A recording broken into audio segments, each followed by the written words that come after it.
Soccer, and we are back for another watch along, match stream, whatever you want to call it. Either way, it's the round of 16. This is the USMNT's first time in the round of 16 since 2014. And Jamie, I'm just really, really pumped for today.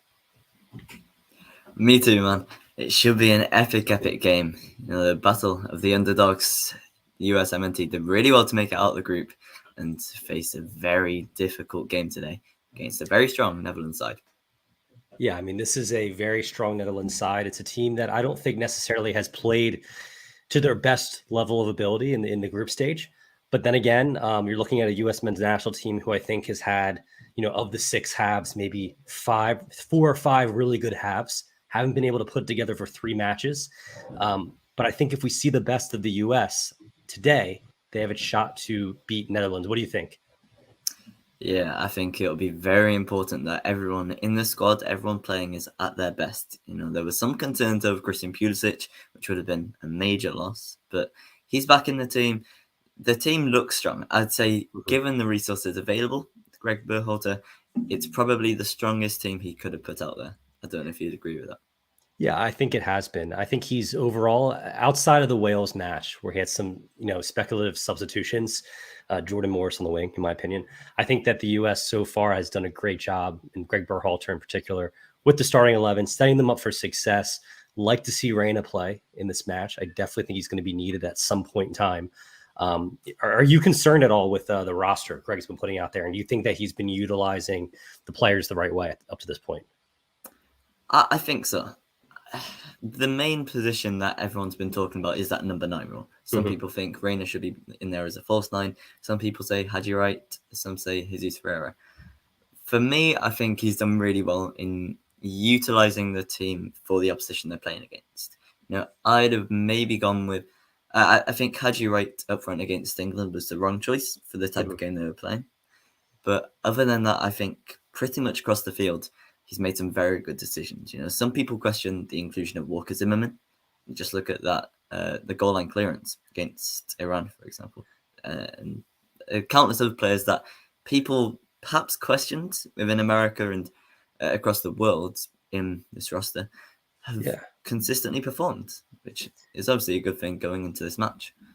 And that inclusion of Walker Zimmerman, I didn't really have a problem with. I think he looked really, really good the first 2 matches outside of that penalty he gave up to Gareth Bale. But I think Cameron Carter-Vickers' inclusion in the last match really worked well against Iran. I think that, I wouldn't be surprised if we see Vickers again, but there's a chance that we see Zimmerman. And I'm kind of curious to see, have the rosters dropped at this point? We can pull those up. Yeah. Let me see if I can bring him up right now.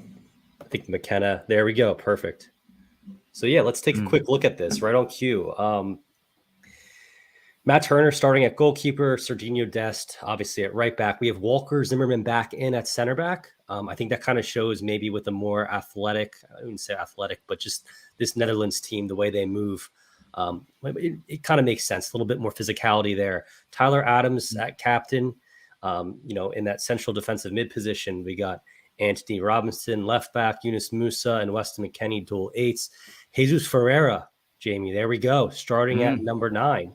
Let's talk a little bit about that, because that's kind of a shout that you gave earlier today or yesterday when we were talking about you seeing Jesus. What do you think? I think Jesus Ferreira really suits the game plan that Greg Berhalter wants to play. And he's a similar player to Josh Sargent. And we saw he scored 4 goals earlier this year against Granada, I believe. And he's been very, very consistent. He isn't someone that can put in one really good performance. Obviously, that game against Granada is one of them, but he's never really dropped off. He's perhaps not got the goals he deserved, similar to Josh Sargent, but he's been one that's consistently been in there, consistently been pressing and helping, as sort of a bit like a defensive forward, I guess you could argue, in the final third. He blocks them passing channels, he makes himself an option, and I think if the ball drops to any player in the USMNT box today, I think Ferreira's definitely one of the players that you'd prefer to have striking it. I think he's a tactical finisher. You could argue he's the best finisher of all these players. That's how he kind of gets his goals in MLS. He can create. I think he's ultimately, when it comes to the number 9 position, a relatively pure number 9. I think that we've left off a couple guys, PFOC, Jordan Stevechu, as well as, his name is escaping me right now, plays in the Netherlands. Yeah, Ricardo Pepi. I thought, they should be on the roster. But nevertheless, this is a good option for us. And I think that against this back line of Netherlands, I think he could create some trouble. Yeah, for sure.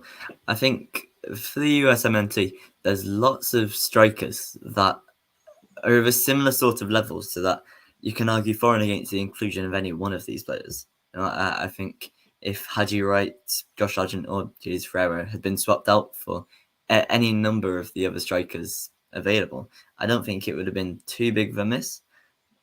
Too big of, how do I put it? It would have been questioned either way. But I think Jesus Ferreira, there is, as you say, a very good finisher, a very good striker, and he's someone that knows how to put the ball in the back of the net. And for an American side that have only scored 2 goals in the group stage, that will be very important if a chance comes. It's just, do you have any concern with him coming on right now? He did not feature at all during the group stages. He has not played in the World Cup, and all of a sudden they're bringing him on now in a starting role against Netherlands in the round of 16. Is that kind of an odd move by Greg at this point, or do you tip your hat to him?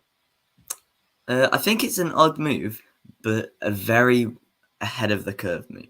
It's one that a lot of managers wouldn't have wanted to do. They would have perhaps been a bit too scared to do this, obviously with him not getting any game time in the group stage, but it's very intelligent. It's one that a lot of people wouldn't have seen coming, perhaps. And it's one that I applaud. He's realized that maybe Haji Wright isn't the man for the job if Josh Sargent isn't here. And he's made that change. He's not stuck with something that isn't working, which for a manager, you've got to tip your hat off to him. We got a comment here from David Burke saying, good luck, the Fulham boys. And of course, he's talking about Tim Ream, Anthony Robinson, left back, center back combination that has just been spectacular all World Cup. I had some issues with Anthony Robinson Jedi in the first half of that England match. I thought he looked kind of out of sorts, but he's really picked up his level, especially against Iran. He was all over the pitch. Yeah, I think Robinson's definitely one of those fullbacks, along with Serginho Dest, that is a really modern fullback. He can get up and down that flank. Sometimes you'll find him coming more inverted. Sometimes he'll just attack that wing all day long. And he's definitely an option that you want to have in there against a Netherlands side that's going to test him. And he's got loads of stamina. We've seen this time and time again. He's a player that can run all day, and that's exactly what Berhalter will be wanting from him. And Jamie, right now we're going through the national anthems here live. It's the U.S. national anthem. I'm sure they're belting it out right now. It was the loudest. I just got back from Doha, and it was the loudest I ever heard the national anthem in person for that Iran match. So I'm guessing right now it's extremely loud as well. And now we didn't touch on it, but Christian Pulisic is back from injury. We also have, obviously, we said Tim Ream and Tim Weah out on the right wing. We also, McKenna, have a couple comments here. It looks like My Medical Reports Classics popping in saying, hoping Pulisic can hang in there, as we all are. He's Captain America. We really do need Pulisic to create and just be a true number 10, which we've seen him do at this World Cup. We have KB, and this one's for you, Jamie. I'd almost prefer a false 9 by bringing in Aronson in place of Ferreira. Ferreira has struggled to score in MLS lately. It's been a couple months, but what do you think of that? Yeah, I think a lot of people have dabbled with the false 9 claim and saying that perhaps the USMNT should look to verticalize that position, that role. But I don't really see it, to be honest. I think you've got 2 number 8s, 2 players that are going to get forward. Maybe a false 9 could do that job, and it's a very good shout to have Brendan Aronson in there because he's someone that isn't a wholeheartedly attacking player. So that's a good shout, but I think it depends because you could do that, but then you might be left with just Christian Pulisic and Tim Weah attacking the flanks, which against a very solid Netherlands backline, you don't really want to do. It's true. And also the physicality of Ferreira, despite his size, he's strong, right? And you need someone who can kind of tussle with Virgil van Dijk. And that's let's if we have it, McKenna, I'm not sure if you have it up. We can bring up the Netherlands starting 11 just to kind of take a quick look at this because they're back. It looks like they're playing a back 3. And Jamie, let's kind of discuss that. It looks like they're 2 fullbacks. Will probably be running up the pitch, some speed out there. What's your assessment here of the starting 11 for the Netherlands? And I kind of want to hear your thoughts, player to player. Is this squad necessarily more talented than the U.S. men's national team? I think we've got to say that it is. They've got some very, very good players. If you just look at that backline, for example, I think all 3 of them players would probably get into the starting team for the USMNT. Agreed. And you could probably argue the same across the whole pitch. It's a very, very good Netherlands squad. Perhaps coming to the start of a new era, really, with Erik ten Hag's Ajax boys doing well, the Ajax team of a few years ago, still, Freddie de Jong in the side. And it's a team that I think is only going to keep getting better and it will pose a real problem. And I think the first thing for me looking at that formation is it looks very capable of handling America's team. They've still got the 3 men in the field in Klaassen, de Jong and De Roon. They've got wing backs that will track up and down Robinson and Dest, and they've got a back 3 which you've got to say against one striker or perhaps the inverted wingers of Christian Pulisic and Tim Weah.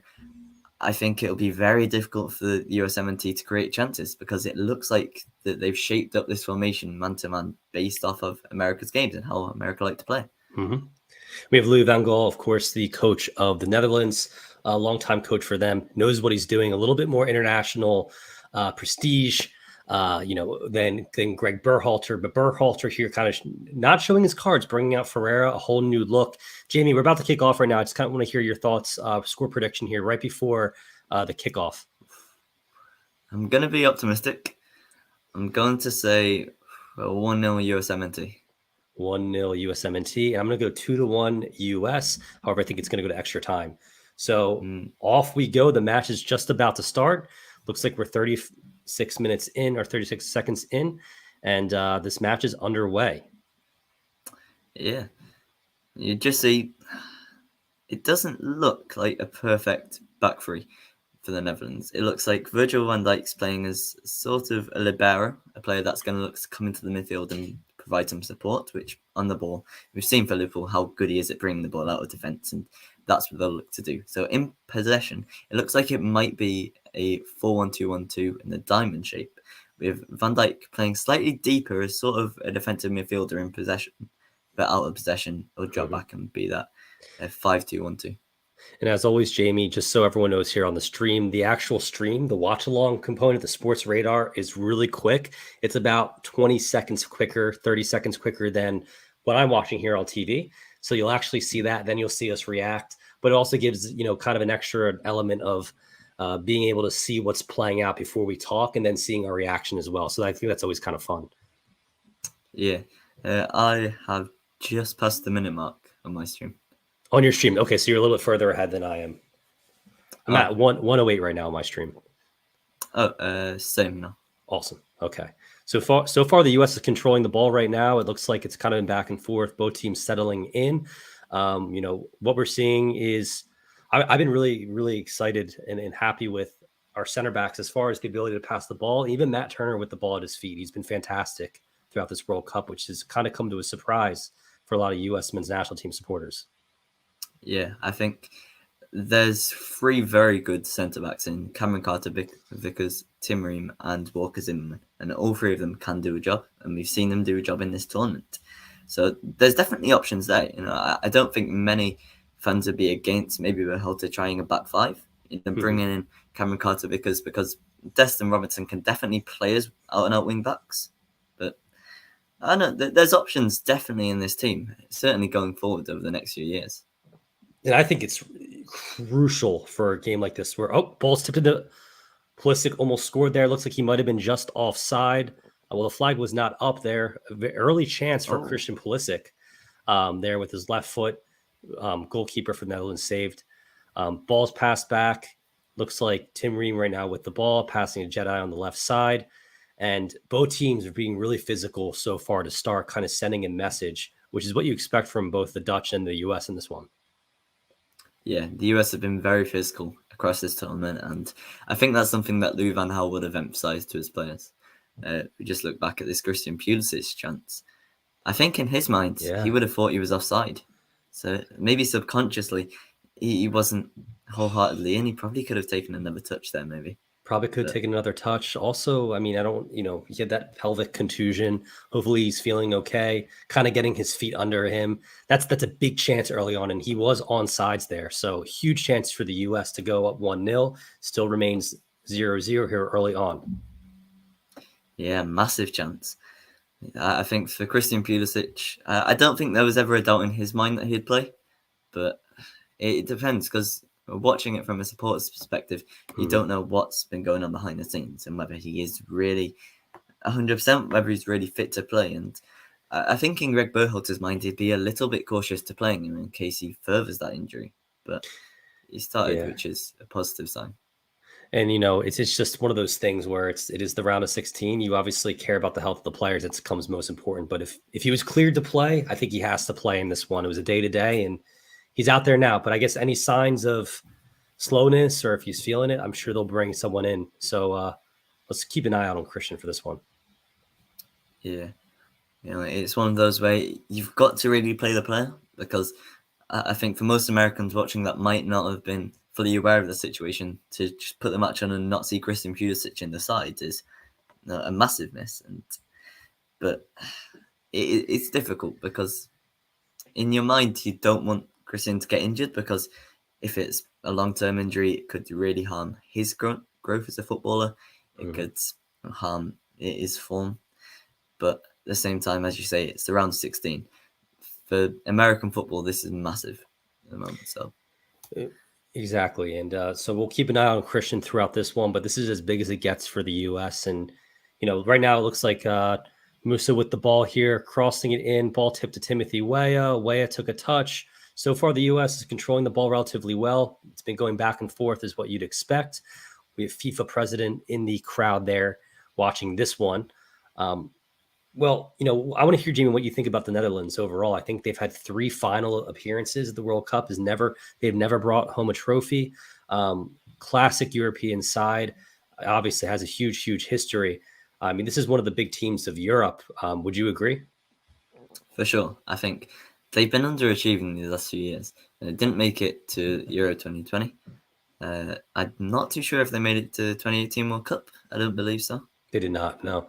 But it's an immense squad. They've got some of the world's biggest young players. Cody Gakpo, looked at by United, Liverpool, a whole host of clubs.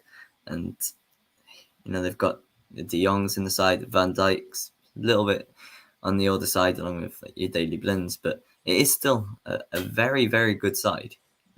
Shouldn't be underestimated. And the U.S., of course, finished third in 1930, so, almost 100 years ago. And the U.S., in their 11 appearances at the World Cup, this is pretty impressive, has made the round of 16 7 times out of 11, with the quarterfinal appearance in 2002, and of course finishing third in the world in 1930.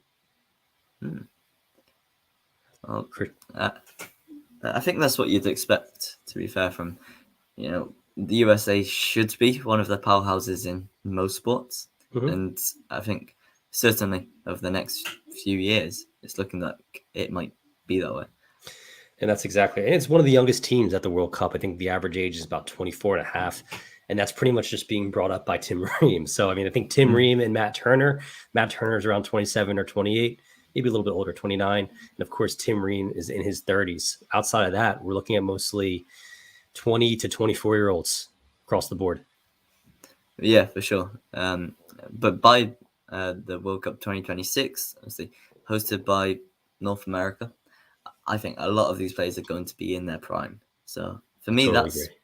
A tournament to really look forward to. America, obviously it depends. We never know what will happen in the future, but there's definitely reason for optimism. And at this point in time, it looks like they're showing the replay of Christian Pulisic's attempt early on. We have some good amount of people here on the stream, so make sure to hit like. Every single one of you hit like right now. If you haven't hit like, then just hit like. Help us out because it passes a stream out there, gets the stream out in front of people, more visibility. Looks like Christian Pulisic is set up nicely here on the left side, crossing the ball in, tipped away. Jesus Ferreira coming down with it right now, passes the ball back, and it looks like the U.S. is going to shuffle the ball back to Mac Turner and start all over again. But one thing I want to say, Jamie, about this U.S. men's national team, the way they've been playing at this World Cup, they've been extremely calm on the ball. Their spacing has been really, really well thought out. I think overall they haven't showed much panic. They've been able to conserve a lot of their energy, and that's extremely important. They're playing like you'd expect a U.S. team with the resources to have to play, right? This isn't the U.S. of old, like 2014 team against Belgium, where we were just scattering around, making runs, not able to connect 5 or 6 passes in a row. This team looks pretty good. Yeah, and I think a lot of that's down to the team spirit in the squad. Greg Berhalter is a motivator, and he might not be as tactically inept, but he's got the men around him to help provide that. But I think from an outside perspective, Greg Berhalter looks like a motivator. He's a man that you want to get the lads together, and you can definitely see that. If this team wasn't a close one, if all the lads weren't connected, then it would be, a lot more stop-starty. It wouldn't be as fluid as it has been in this tournament. And massive props to the coaching staff for what they've done to aid that. He's done great. He's done a great job. He's exceeded all expectations with winning the Nations League. Obviously, they qualified, finished third behind Mexico and Canada. We would like to have seen the U.S. top the group in the qualification, but here they are, the only team left of CONCACAF in this World Cup tournament. Costa Rica, Mexico, Netherlands looks like they scored here 1-0 early on. That is not good for the U.S. men's national team. That is not what they want. The last thing, actually, let's see how this play unfolded here. That is brilliant movement. Just playing it into Memphis Depay, who shields really well, allows men to run off him. And yep, brilliant play there by the Netherlands. And this is quality, we haven't really seen in the group stage. Obviously, England, I don't think they played their best against the U.S., but it looks like Memphis Depay just kind of trailing back there, Jamie.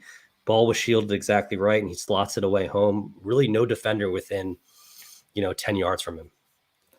Yeah, that is really, it's difficult because when goals like this go in against you, you've got to look to the American defense. Can they do better? But at the same time, you just look at this movement from the Netherlands team. This is a drill that they'd have been working on in training. Every player knows their role, and that's why it looks so fluid. Every player knows exactly what they're doing, and I've got to say that's poor from the man on the edge of the area. I don't know if that's Tyler Adams, but you can see Memphis Depay in front of you. You've got to get in front. It might be Yunus Musa, actually, but it looks like Yunus Musa kind of trailing, and it looks like he was on the left side of the box there and left the whole center pretty much open for Depay to make a run there. And now it's crucial, obviously. 1-0, U.S. defense has to step up, that being said. And, if once again, we look back at that Christian Pulisic chance here early on in the first couple minutes. So not what the U.S. wanted right now to start off this match. Yeah, and now, it's a fight back. But once you go 1-0 down early on in a big match like this, all that's on your mind now as a player is to get an early goal, get one back and get it level pegging. But they've got to make sure that they don't progress too much and perhaps give away another, because that would be disastrous. And this is interesting because this is the first time the U.S. men's national team in this World Cup has given up a goal off the run of play. That they have not, outside of penalty, Gareth Bale, they have not given up a goal. So this is crucial how they bounce back from this. And it's coming here at the round of 16 against a very good opponent. Yeah, I think they'll be confident that they won't concede anymore. The players deservedly should be confident because they did very well defensively in the group stage. But now it's about realising that it's going to be an uphill battle from now on, because Netherlands will be looking to slow things down, maybe not via instruction from the coach, but subconsciously these players know if it stays as it is, they're through to the quarterfinal. So they'll just be looking to slow things down, keep the ball a bit more, and the USMNT have got to utilise their pressing game, get stuck in, and not let them do that. And Jamie, you coach, so I know you're helping out with academy and everything. As a team, how does this change their mentality? They come into this match, they already kind of look at themselves. I'm sure they look at themselves as a great team, a great side who can beat this Netherlands. But at the end of the day, they are the underdogs. Does this really change their mentality at all, or is this is part of the game going down 1-0? It happens. Yeah, I think it will take a shot at them. They won't be as confident as they would have been before the goal game went in, obviously. But at the same time, these players know that they did well enough to qualify. They'll know that against a team like England, for example, they were able to win that match. They took a few of their chances. They were the better team. And they'll just be hoping that there's a long time left in this match. Don't know if this is a chance here. But, it proves that they know that they can fight back. They know that in little periods of the game, if they get momentum, then they might be able to take a chance. Yeah, it looks like Netherlands is kind of turning on the heat here. The U.S. did just have an opportunity, but it looks just kind of a little bit disjointed. I got to say that run by the Netherlands was absolutely beautiful too. Like you said, I mean, that's something that they definitely have gone over in training. Probably the best run I've seen against the United States this entire World Cup, and they were able to convert. Yeah, it's probably the best team goal of the entire World Cup, and it's by virtue of every player knowing their role. This is traditional fluid Dutch football. They all know exactly what they're meant to be doing, and they're executing it perfectly. If you see in the passage of play now, Nathan Ake going very wide, acting almost like a left back, and that'll be something that they've worked on in training, playing with those wide centre backs, looking to overload the midfield of the US. Playing free in midfield against a lot of teams mean that you dominate that area, and the midfield's where everything happens. But for the Netherlands, they're going to look to enclose that space, not let them play, and then really overload down the central, which is what the goal came from. It came from Memphis Depay getting the ball in the midfield, then releasing it, and he had the ball because of a midfield error, to score the goal. So. Now, I just got a text from my mom, actually. So she's watching the match here, Jamie, and she said, and this is common amongst a lot of older Americans. Not putting my mom down here, but she did pick up on something. She said, I know nothing about soccer, but a few times now Pulisic kicked the ball right in front of the net, but there was no one there, a large gap to me. So what is she picking up there? What, from a casual fan perspective, it looks like the U.S. in front of the goal seems a little disjointed, not necessarily in the positions they need to be. What are your thoughts? Yeah, I think rather than that being any individual's fault, I think that's down to the style of play that they play. Greg Berhalter has never played with a number 9 that's going to look to score goals as the main outlet. Haji Wright is the closest that you're going to get to that. But Greg Berhalter wants his striker to be a pressing forward, essentially. So he's not going to be a poacher. He's not going to have that instinct to go and score goals. And sometimes if Tim Weah or Christian Pulisic get in behind, there isn't that support, which could be a massive problem for them, because playing against a 3 at the back, if that's them 3 against 2 or even 3 against the 1 of Christian Pulisic, that becomes very hard. And often you're not going to get the chances to convert if you're playing like that. That's exactly right. So, no, that's a good analysis here. And it looks like right now the U.S. is looking to control the ball.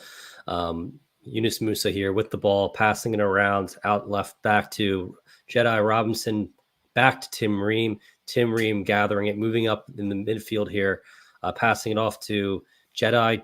Jedi kind of doing his thing. I've been impressed with the way he's picked up his performances, as I said, pregame.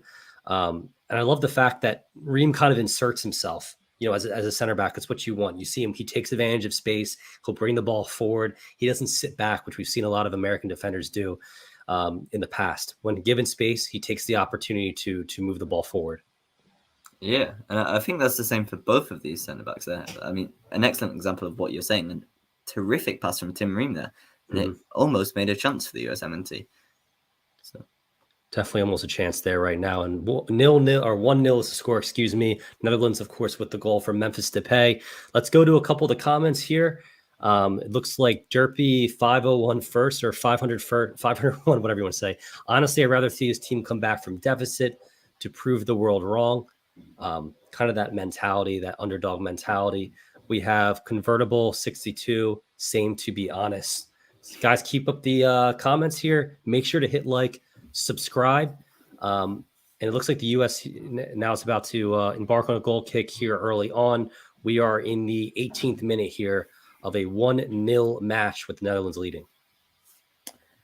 Yeah, let's look at that chance here. And once again, you know, they're building from the middle. It's what we said.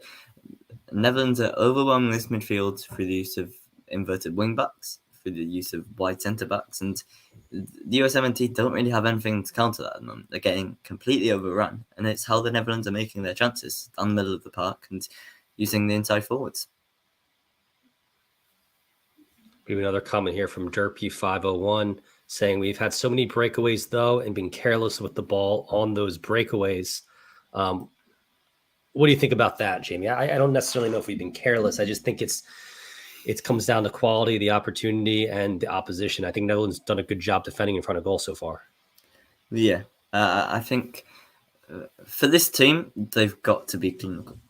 Now, if they've got chances, they will need to take them because against the Netherlands especially, things aren't just going to get handed to them. So they're going to need to be a little bit more composed in front of goal. Mm-hmm. But for a lot of these players, this is the biggest match of their lives. You know, Jesus Ferreira playing in the MLS is now in a World Cup knockout match. You know, maybe not the Christian Pulisic's who won Champions Leagues, but you know, around that, you've got players that this is the be-all and end-all, perhaps, of their career. You know, in that this is such a big game, and the support that they've had from America makes it even that more vital to win.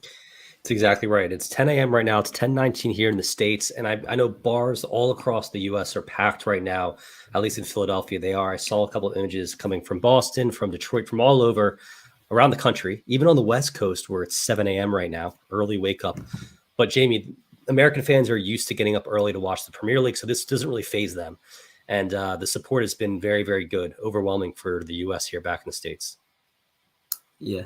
I think for a lot of these players, being in this environment has been not really a wake-up call, but really a realization for these players, because a lot of them obviously don't play their football in America, so a lot of the fans perhaps haven't taken to them in some cases, or you know, they don't have that same feel as like an English player who's came up and played for his hometown club and that. Whereas now for these players playing for America and seeing the support from back home will just absolutely, it'll inspire them. You know, these are people from the towns that they grew up in, from the country they grew up in, all singing their name. And, you know, you've got to say for these players, with it being their first World Cup, like for a lot of them, it will add up that pressure, you know, and whilst the support is obviously incredible, maybe it'll make things a little bit harder for the players to perform. One thing I want to mention here, talk about the support and talk about disappointment, was Serginho Dest obviously selecting to play for the U.S. men's national team over the Netherlands. 24-year-old right back from Almere Stad in the Netherlands, a guy who plays his club football now, soccer at AC Milan. Very, very talented. I talked to a couple Dutch supporters while I was in Doha, and they were disappointed not to have Serginho Dest. He's a player who very likely could have started on this team potentially.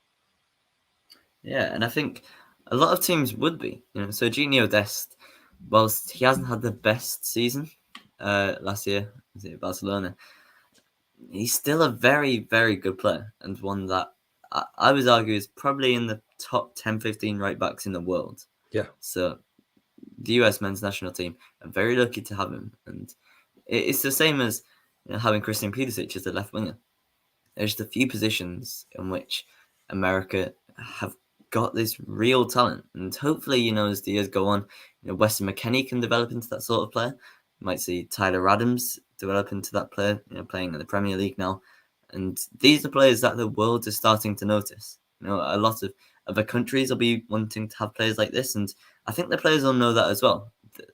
Even in this game here, they're playing with confidence. They're playing in the final third like they're winning the match.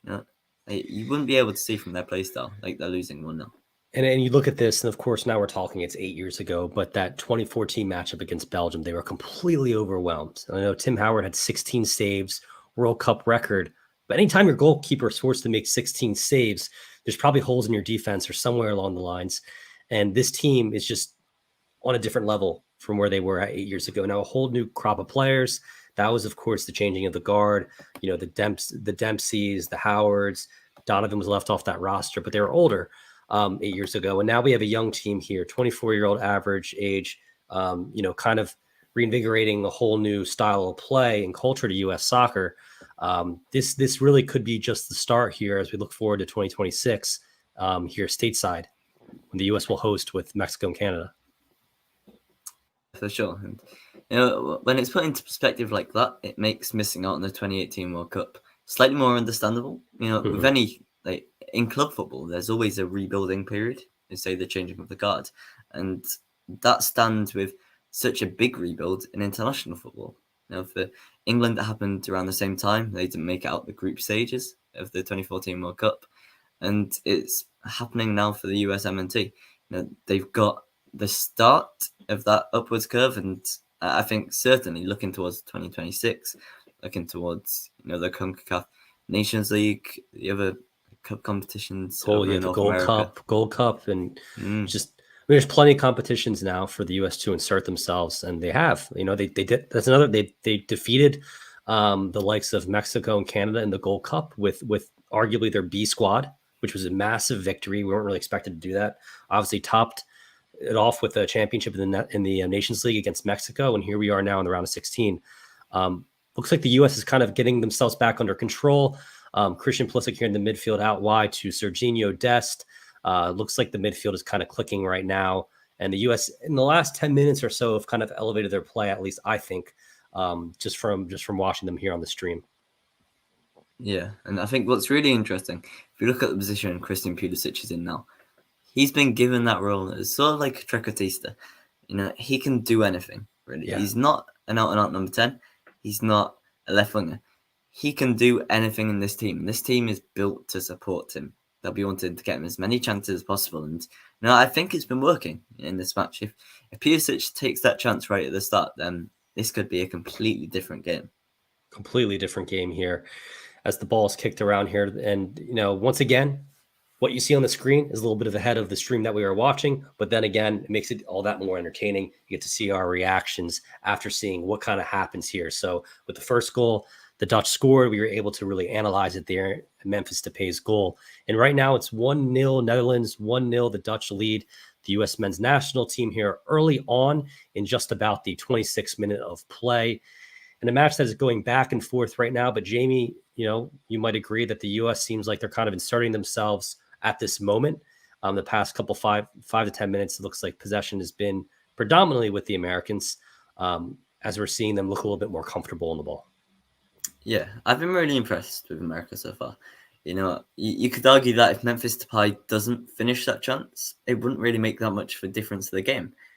Both America and Netherlands have really played the same before the goal as they have after, which is quite interesting to see. The game is sort of just playing out, and neither side has really had more momentum at any individual point. It's been quite a level playing field so far. So I don't think Greg Berhalter will be rushing to make changes, despite the fact his team are losing. And there's definitely reason to be optimistic. Now, one thing I'm seeing right now here is when Tim Ream does have the ball, or Tyler Adams or Robinson out on the left side there, it looks like their front two of Netherlands on defense are just kind of dropping back and giving them as much space as possible. Jimmy, why are they doing that? It seems like, and then obviously if the U.S. is to make a bad pass, the counter is on and the Dutch get into position right away. Is that a formational thing? Is that a strategy to kind of give our center backs the ability to step up and pass the ball? I would say so, yeah. When you're playing a back five, and at the moment it does look like a flat back five, it just nullifies most chances the opposition have of scoring. Especially when, the USMNT play in the way that they do with a more withdrawn striker. Not an out-and-out false nine, but more of like a deep lying forward, just looking to be more of a defensive player, if you get where I'm coming from. Sure. Having just the two forwards of Tim Weah and Christian Pulisic against that flat back five, it's going to be very difficult. And I think they won't be looking to press. They'll play a low block. They'll just try and utilize the ball when they've got it, but not go out of their way to win it in the final third. No, very, very true. And we're seeing that right now with the back five here with the Netherlands. And it looks like opportunity here for the U.S. right now. Serginho Dest kind of inserting himself in the midfield a little bit, making some runs, which we saw him do against Iran, was all over the pitch. Talked a little bit about him earlier, Jamie. I think he's been arguably our most consistent, best player on the field outside of Pulisic throughout this World Cup. Tyler Adams has been fantastic as well. But Serginho Dest, I think, needs to get more praise. He's been fantastic so far. Yeah, I think Serginho Dest is a very underrated player. We said before that he might be one of the best right backs in the world, you could say, but he doesn't really get the credit that shows for that. Which for him to have been such a vital player, for USA across this tournament, and he's done very well for AC Milan over in the Serie A. He's a very good player, and I think this tournament is really getting that point across to show people. You don't get to play for Milan and Barcelona if you're not a top player. Yeah. Yes, it's such skill on the ball. So calm, has a lot of energy, obviously a lot of confidence. Here, Cody Gakpo taking the corner here for the Netherlands. Dangerous opportunity here for the Dutch. Corner is swung in. Ball is out of play. It looks like another corner here for the Netherlands. So we're seeing it now. The ball's predominantly on the Netherlands side, putting themselves in a situation to potentially go up 2-0. Cody Gakpo, yep. Multiple corner kicks now here for the Dutch. This is where they can be very dangerous. They've got Virgil van Dijk, arguably the best header of the ball in the world. They've got Denzel Dumfries, who's quite tall as well. Nathan Ake. They can be very dangerous from these areas. So America will look to not give away too many set plays where they can use that aerial strength for Virgil van Dijk. But because they always can threaten when they've got those positions to whip the ball in. Exactly. And I mean, and that's kind of why I think Walker Zimmerman being in this position, very tall, physical. You see Cameron Carter-Vickers, although he's very strong, is a little bit more aerial challenge. He's shorter. I think he's only about 5'10", extremely, extremely strong. But obviously Zimmerman has the height differential there and maybe can match up better against a guy like a Virgil van Dijk off of a corner situation. Yeah, I think in Walker Zimmerman and Tim Ream, you've got two, I'd say, quite experienced centre-backs. Walker Zimmerman obviously playing in, I'd argue, perhaps a less physical league in the MLS, but both of those players can defend set plays, and I imagine that's why they've been picked for this match, despite Cameron Carter-Vickers playing against Iran. They've looked at this and said, how can we best defend individual chances that the Netherlands might have? One of the ways that they can get their goals is set plays, easy selection for Walker Zimmerman and Tim Ream to counter that. A couple individual chances so far for the Netherlands, but only converting on one goal right now. And for anyone who's watching the stream, make sure to hit like, subscribe, like the stream right now. Let's push it out there. Jamie is bringing us some great commentary. I'm Brian McDonough. This is State of Soccer. Make sure to hit like, subscribe, and comment who you think is going to win this match, despite the U.S. being down 1-0. Do you feel confident? Right now, we have 53% possession to Netherlands 36 right now, Jamie, which is surprising. It seems a little bit more equal than I thought, or equal than that, in my opinion. Yeah, I'm interested to see what it means by 11% in contest. Would that be with the ball in the air? But yeah, that is interesting. And actually, at the World Cup, I don't know if you all know this, but at the World Cup, there are chips in every single one of these balls utilized for VAR, but additionally utilized for in-contest touches just like that. And every single one of these balls has a chip in it for to kind of further analyze these matches. This is the first World Cup that they've ever done this. Even in training, there are chips in the balls, so the players won't complain about the weight of the ball. However, the chips for the training balls aren't actually turned on. So kind of interesting new age technology here in 2022 being featured at the Qatar World Cup. Yeah, and football is always evolving. There's always something else to track, and there's always more stats to gather. And I think it's a good advancement for the game. Some people say that the game is becoming more robotic, the inclusion of VAR and everything being a lot more precise, a lot more measured. But if it helps referees and helps coaches make the right decisions, then it can only be a positive thing, really, for the game. Yeah, and it gives you the ability to analyze the game almost more, and we talked about before, Jamie, but almost more in that Moneyball kind of sense. Billy Beane with the Oakland Athletics, having all those different touch points, being able to analyze the players with analytics and statistics gives you the ability to make different types of decisions in 2022 that maybe in 2010 you weren't able to make. So this is a big deal for all these national teams to go home and analyze how their players did. And I'm sure the U.S. will definitely do that after this tournament. Yeah. America, it's not as well known, but the USMNT have one of the best analytical research facilities in the world out of any team. And it's down to the stats that they can collect in training and in these matches, invaluable for them. Definitely give a competitive advantage against teams that don't have the ability to do that. So the U.S. is kind of leading, as they have with most sports when it comes to that. And it's utilized, especially in baseball, basketball, football, American football at home. So now the beautiful game is kind of falling into play there with the added analytics. So pretty cool stuff. And actually, Jamie, I think Billy Beane actually had a stint in the Netherlands in the Eredivisie following his time with the Oakland Athletics. I think PSV might have brought him on in an advisory role too. So the Dutch are also ahead of the game when it comes to that. Yeah, and I think nowadays, especially with a lot more people following football, and I think this is a reason why I would say it's a big positive for USA to do so well in this competition, is because a lot more Americans are following football, and with that, there becomes an increased interest in some of the more analytical things. From if someone who's interested in analytics is getting into football, and they think, I wonder how you could improve this, then the world's game can really be evolved. It's an interesting way to look at it too, because people watch sports for all different reasons. Maybe you just like the atmosphere. Maybe it brings you closer to your family. Maybe you're kind of a little bit nerdy and like the statistics. So it gives another element for fans to enjoy this sport, to get involved and to digest it in different ways. And at State of Soccer, we try to do that. We kind of try to show different elements of the sport, do things a little bit differently. So, and through this stream, I hope you see that. So if you like the stream, make sure to hit like, subscribe, and follow along throughout this round of 16 matchup, where right now the Netherlands lead 1-0 over the USA in the 35th minute here. So for everyone on the stream, make sure to hit like, and let's keep following along as the US is trying to insert themselves and get a goal here before the first half. Yeah, I think America have been very confident on the ball, and this might be a chance here. It doesn't come to a goal. So what do you see right there with Ferreira? Ball's kind of swung into him, lost touch. I know there's going to be a lot of scrutiny given that he plays in MLS, for better or for worse.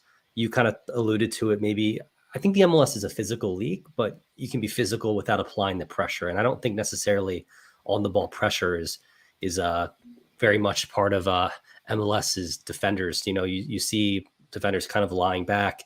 No promotion and relegation, a little bit less intensity. I am an MLS supporter, but does that all come into play here and affect the way Ferreira can kind of, engage in this game? I think a certain element of it does come into play. Obviously from his perspective, I don't think he will think it does, but maybe subconsciously, he's playing against players of a much higher quality than I'll be facing week in, week out in the MLS. But at the same time, if he wants to develop as a footballer, and a lot more American players are making that jump into Europe, maybe on the big stage, playing a lot of European teams in the round 16 and beyond, might be a good call. But Ferreira has done well so far, I'd say. He hasn't really had much of the possession, hasn't really had many chances, but you can just see in that passage of play that we've just watched, both him and Pulisic working really well to apply the pressure, and him actually coming away with the ball and feeding it off is very good and exactly what Berhalter will be wanting from him. And that's kind of what we've been seeing this entire World Cup is the number 9 for the US being a little bit not being there, not having the ability to kind of immerse themselves in the game, not getting the ball in dangerous positions. It's more or less the assistance of a Serginho Dest, a Jedi, a Pulisic away, kind of creating the chances. And it's almost as the number 9 has been non-existent for the United States in these 3 matches in group stage. Yeah, and I think that might be a reason why Berhalter might be reluctant to play. We had Aronson earlier, maybe Gio Reyna as a number 9, because if they're playing as a striker, you've seen that they might not get the ball as much they wanted. And rather than trying to shoehorn them in the system, would it not be better to play someone whose role for their club is to just be that option, not be the centre and the focal point of their play, just to be there to provide support and, if a chance comes, be able to take it. And be a clinical finisher. And Jesus Ferreira with 18 goals, tied 4th in MLS this year, showing his quality. Obviously, best, I believe I don't know if he's a best 11, but he was an MLS All-Star, a player who's been rumored to make a move to Europe as well. So I think that move will come relatively soon, especially if he's able to insert himself here and make things happen. We see these players' value go through the roof. Cody Gakpo, who for the Netherlands was potentially going to sign with Leeds United. Jesse Marsch was alluding to the fact that they were 99.9% of the way there. All of a sudden, his value's through the roof. A guy like Serginho Dest, Tyler Adams, this happens at these World Cups. So we'll see what happens with Ferreira here for the remainder of this match. Yeah, I think nowadays it's sort of a general term across football clubs that you shouldn't sign players strictly based off, the World Cup funds. Like we've seen, in back in the 90s, the early 2000s, if a player did really well at a World Cup, then they were near enough guaranteed a big move to Europe. Do you agree with that? Like, I almost think that it's 3 matches. It's a knockout stage tournament. Players' form comes and goes. It's up or down typically, unless you're talking about the best of the best around the world who are usually on the same level every match, are pretty consistent. Do you think too much stock is put into performance at the World Cup? I would absolutely say so. There's different incentives at World Cup. It's different tactical setups at tournaments.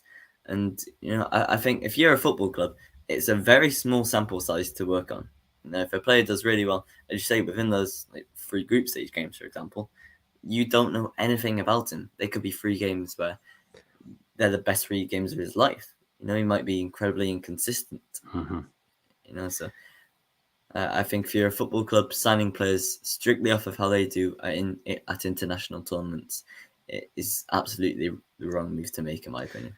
One of the best examples of that is actually the Philadelphia Union, my hometown club, signing Rice Mboli, the Algerian goalkeeper, after 2010 World Cup. He had a couple incredible matches. The Philadelphia Union brought him in. He only made about 7 appearances, and within 3 months, he was sent packing back to the Saudi Arabian League. One of the best goalkeepers of that tournament. Just a kind of an example. And I think that today, Jamie, we're talking about Moneyball, logistics, the ability to recruit and scout. Most of these teams should have enough intel on these guys to know if this small sample size is legit or not, or if it's just, an outlier when it comes to their performance. So I don't think as much stock should be put into it as it is. Yeah, I think playing for your national team is an entirely different animal to playing for your club team. If you, almost every player, I would guarantee probably every player in this tournament would much rather they win the World Cup with their country than they win the league with their club team. There's different incentives across the board, and playing for your country, especially at a World Cup, is not many players get to have. Especially the influence the U.S. men's national team can have on the country and how they take the sport. Right? If a dangerous attack here by the U.S. I'm watching the sports radar here as well as the stream. We've kind of been going off topic, but that's part of it. We just want to have a general conversation here. Follow along with us, and chime in if you agree with what we're saying. If you're intrigued by it, if you're kind of into statistics and just into that type of stuff, let us know. Looks like Timothy Way here on the right side making a run. Pass the ball into Ferreira. Ferreira with a nice turn. Ball sent to Pulisic. Pulisic, kind of an errant pass to Robinson, who will pass it back around. Ball continues to go back and forth here. The U.S. really unable in the past 20 minutes or so to get a shot on goal, despite a couple opportunities. I'm a little nervous, Jamie, going into this end of the first half here. I just think overall the U.S. has done okay, but can definitely improve upon the way they've been playing. Yeah, I think for me, that was a very, very interesting move. You could just see there was 6 Netherlands players in the box there to defend. For America, there is no way that you're going to get a shot off there unless you're incredibly lucky, maybe have a snapshot. And even then, there's no guarantee that anything will come from it. So for America, they're going to have to work really hard to make a chance. There's going to need to be some changes. Absolutely. Because, the way things are going, they're not going to make a chance. The one chance that they had from Christian Pulisic was one in behind. So maybe that might be what they'll look to do. If you look at this move on screen now, look at how many men are defending the Netherlands. Unbelievable.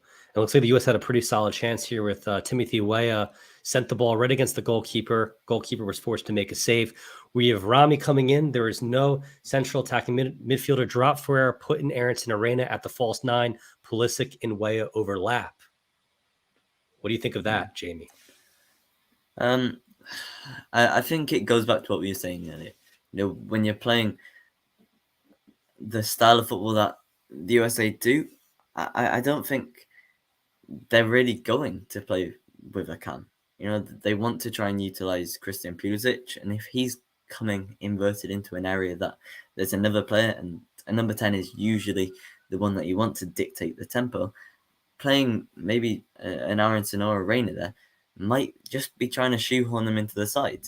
You wouldn't be getting the best out of them. Mm-hmm. I mean, you could argue that you're definitely not getting the best out of them if they're sat on the bench, but if you're playing them as a false 9 where they're not really entirely competent, they might be taking some room away from Christian Pulisic. Is it really a risk that you want to take? But in a situation where Pulisic has kind of struggled to insert himself, I don't know if it's due to injury, if it's the Dutch defense, either way, maybe this is the game where we test it out here. Yeah, I think to relate it to, a modern club scenario, it's similar to Ronaldo playing at Manchester United. Christian Pulisic hasn't really had the best of halves, as you said, but can Greg Berhalter take him off? What do you think about that? I mean, I don't think you do take him off, unless, of course, there's some injury concern here. One thing I'll say, the U.S. continues to press here. Serginho Dest with a great opportunity, slicing through the Dutch defense, which we've seen him do a couple times so far with his fancy footwork here. Dutch now look like they're on possession here in the counter. My medical reports stating Ferreira is disappointing. And this is what I expected, Jamie, that the U.S. supporter is going to kind of start to come out and finger point at the number 9, which they do. And is it because of, Ferreira playing in MLS, or is it because of him actually being disappointing? Yeah, I think that's a very poor pass from Tyler Adams. But I think whoever plays that number 9 role isn't going to have chances. We've seen it. No number 9, no striker for America is going to be getting in there, having chances, scoring goals. And that's partially down to how good Christian Pulisic is and has been, in that they're going to want to utilize him. And, Tim Weah getting in behind out on that right wing, they aren't going to look to play through a striker. Mm-hmm. But at the same time, is there really any out-and-out number 9 in this America squad? I don't think there is.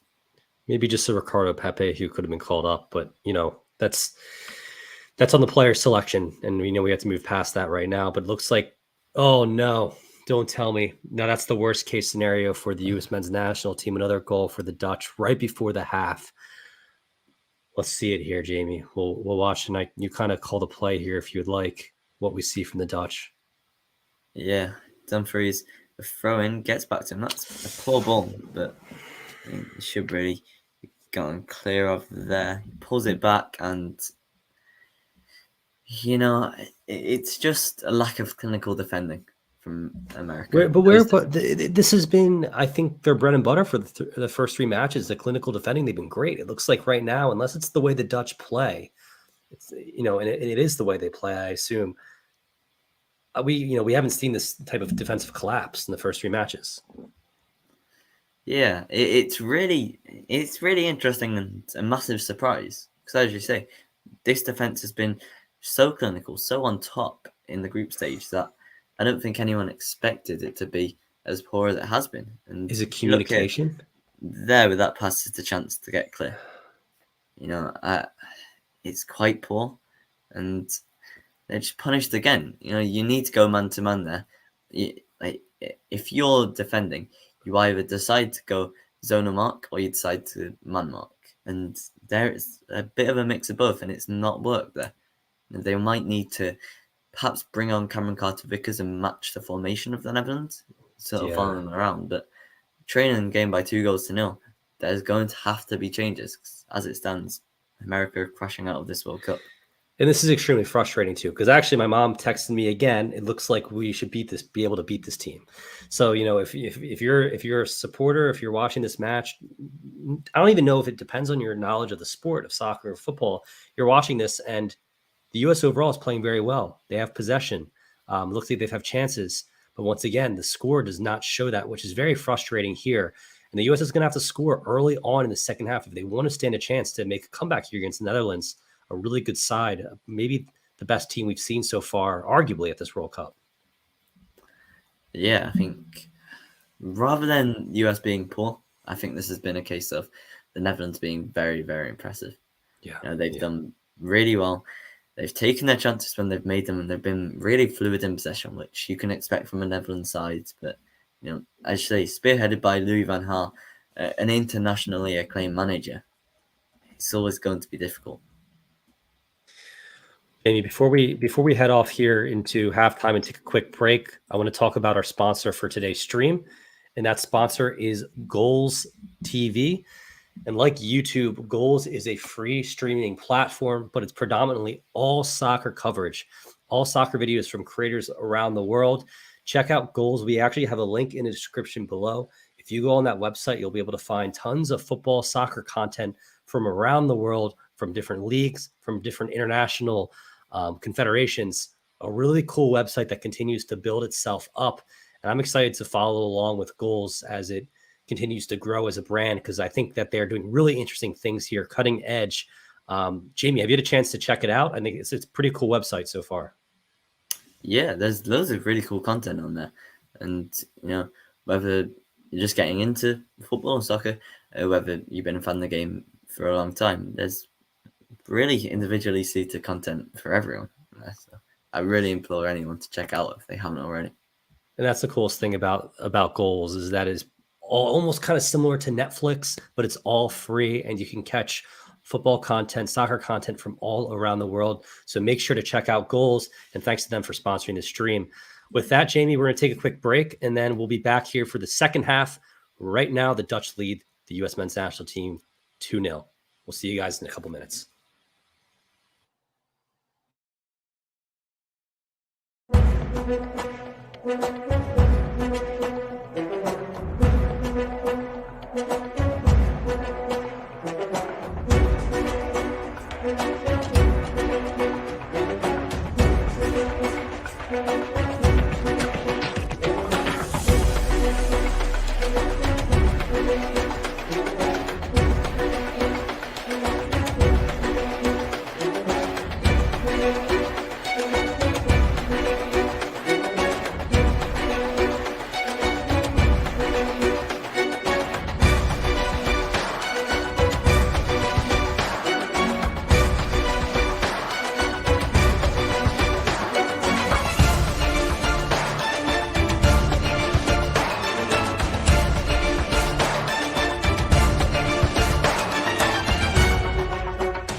Back here for the halftime show, Jamie, and right now, U.S. is down to Netherlands 2-0.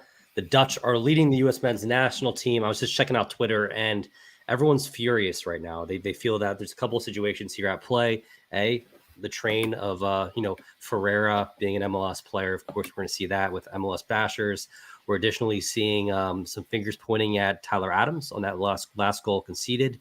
We're seeing, why is Walker Zimmerman starting over Cameron Carter-Vickers? These are questions that the fans are going to ask here, but that's in the past now. The second half is about to begin. What does the U.S. have to do here in the second half to insert themselves and get a goal back here against the Dutch? I think the USMNT have to go man-to-man. Okay?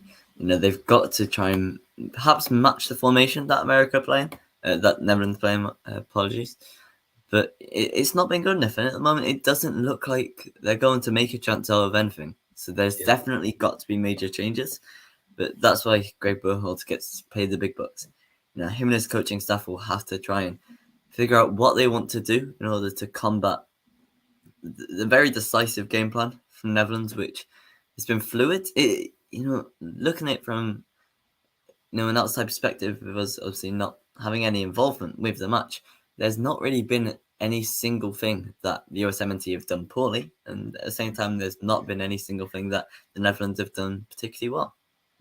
Yeah, I mean, I guess the only thing the Netherlands have done particularly well is put the ball back into the net twice. But honestly, that first goal was beautiful. We talked about that. That Memphis Depay goal was beautiful. That second goal was just kind of a collapse with the U.S. defense.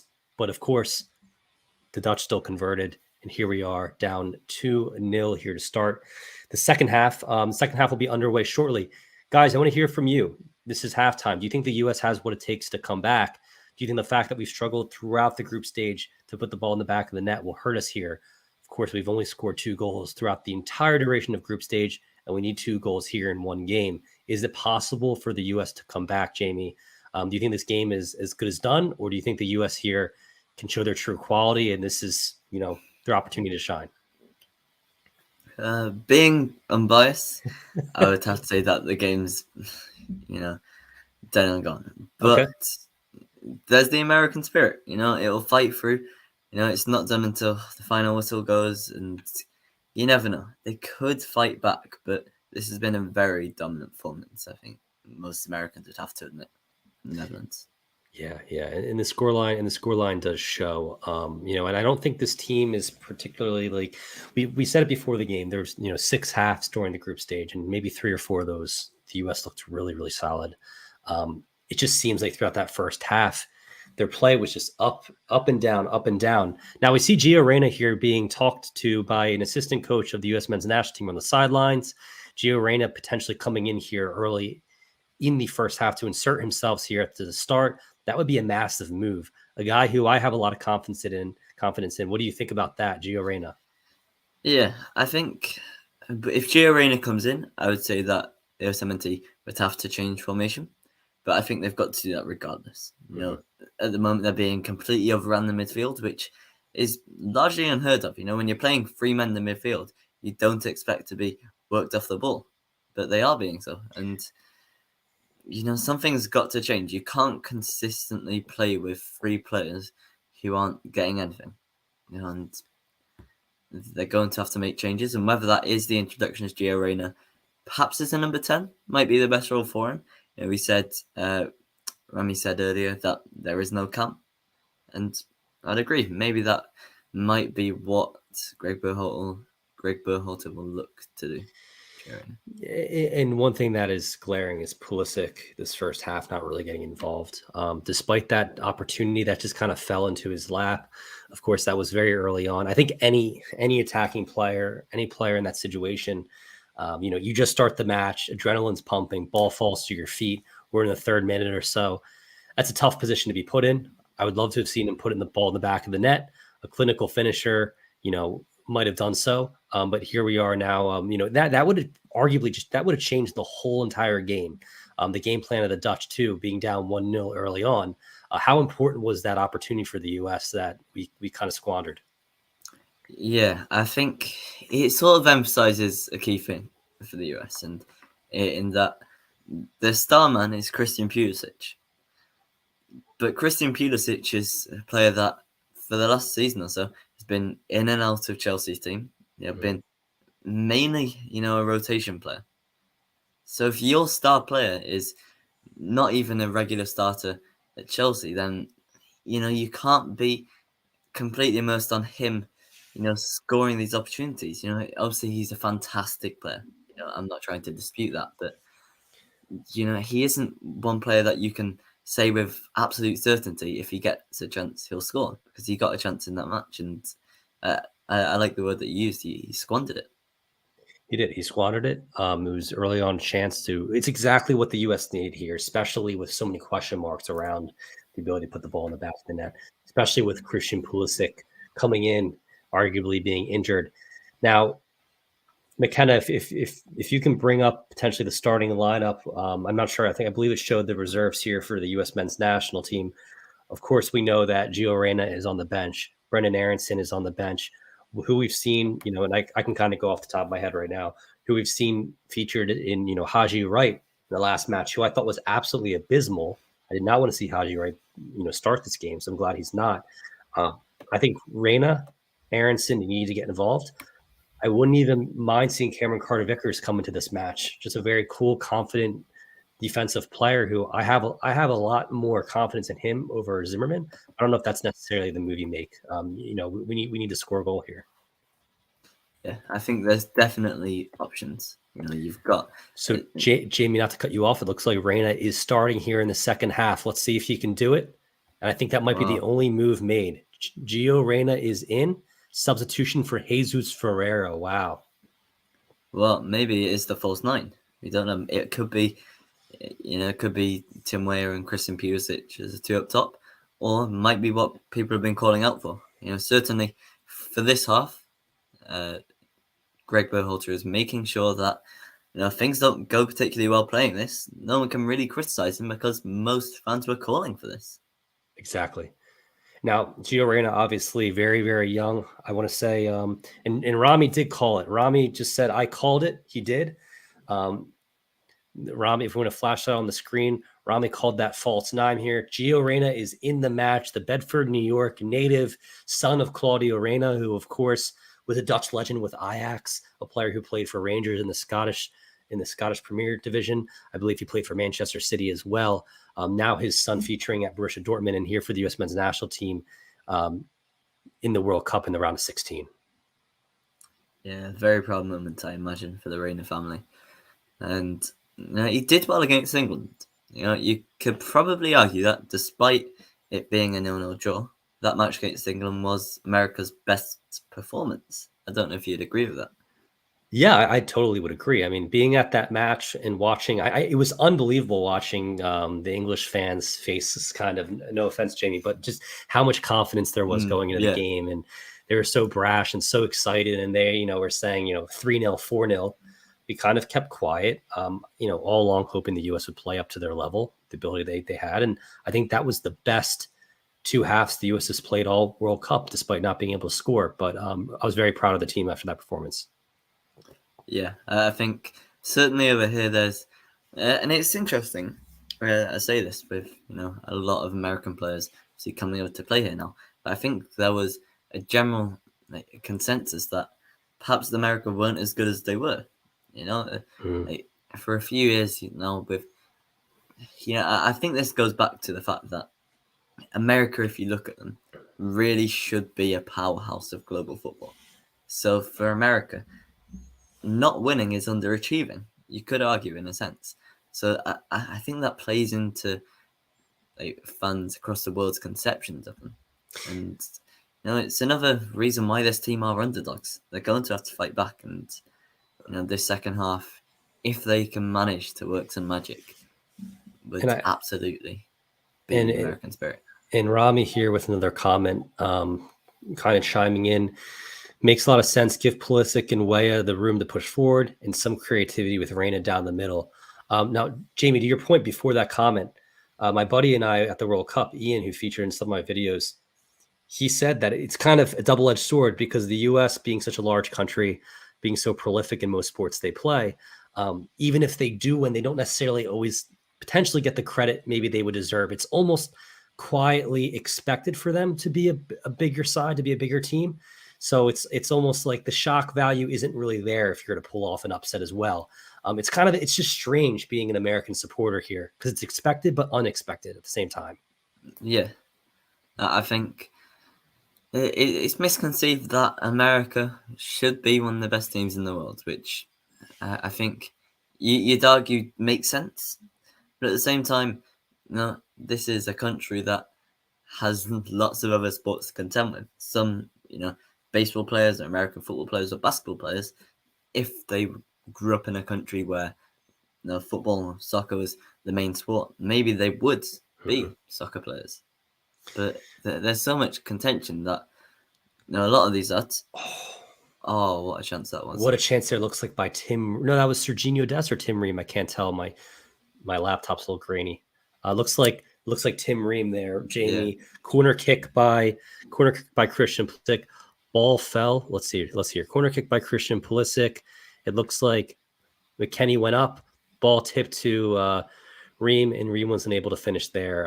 Good save by the Dutch goalkeeper. Wow, that is very, very unlucky.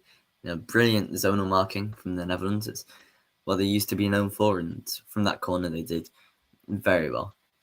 Tim Ream will be gutted that he hasn't managed to put that one away, but at the same time, it's another example of excellent defending from the Netherlands. Even if Tim Ream smashes that towards goal, you've got to say the chances that either the man on the line or the goalkeeper would probably be able to save it. Wow. I don't know if you just saw that there, but ball tipped to Matt Turner. Very, very dangerous opportunity for the Dutch.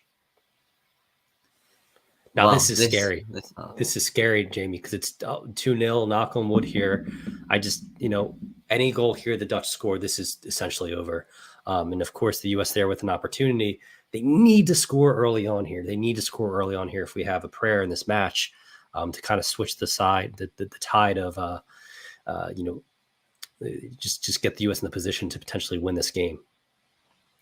Yeah, absolutely. They're going to be looking for an early goal. And the Netherlands might be looking to shut up shop early on. But, America will need to get an early goal, I'd say, otherwise heads will drop. If they don't get one early, if they don't, get back into this game early on in the second half, heads will drop, as you progress through a match. Even in this match, when the score is still 1-0, there's still a hell of a lot of work to do to win this game. But when it's 2-0, it's so difficult for these boys to maintain that confidence, to maintain that belief that they can get back into this game. And you just think the world of good it would have done if Tim Ream had have got that goal. Exactly right. For anyone listening to This is State of Soccer, make sure to hit like this stream. Let's push it out there. Make sure to subscribe if you haven't subscribed. We've had so much good content. I just got back from Doha.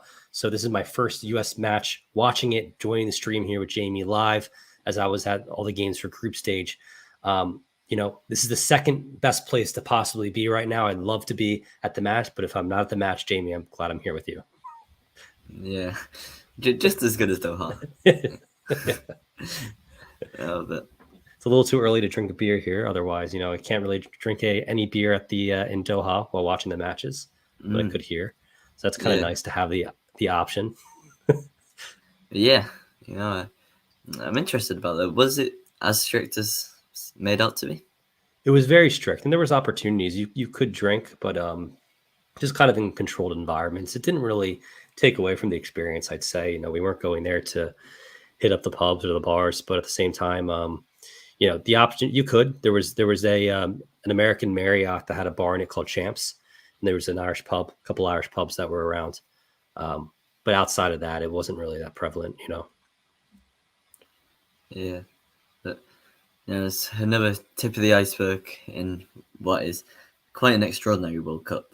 It's been extraordinary. Yeah, whatever you want to say about it, it's been. I mean, at least the play on the field's been extraordinary. It's been very exciting. So, and I did enjoy my time there overall. I'll maybe come out with a video about that in the near future here, comparing Russia to Qatar, my two World Cup experiences. Did you go to Russia? I did. Yep, I was there in 2018 as well. Oh, So how was that? good. That was an extraordinary experience. It was great. Now it was different being like a neutral, not having the U.S. in. Looks like McKennie almost there with a chance. Jamie off the left foot. Heads are starting to drop a little bit for the United States. That's one comment you made. Obviously, missing the target there. Disappointed in himself.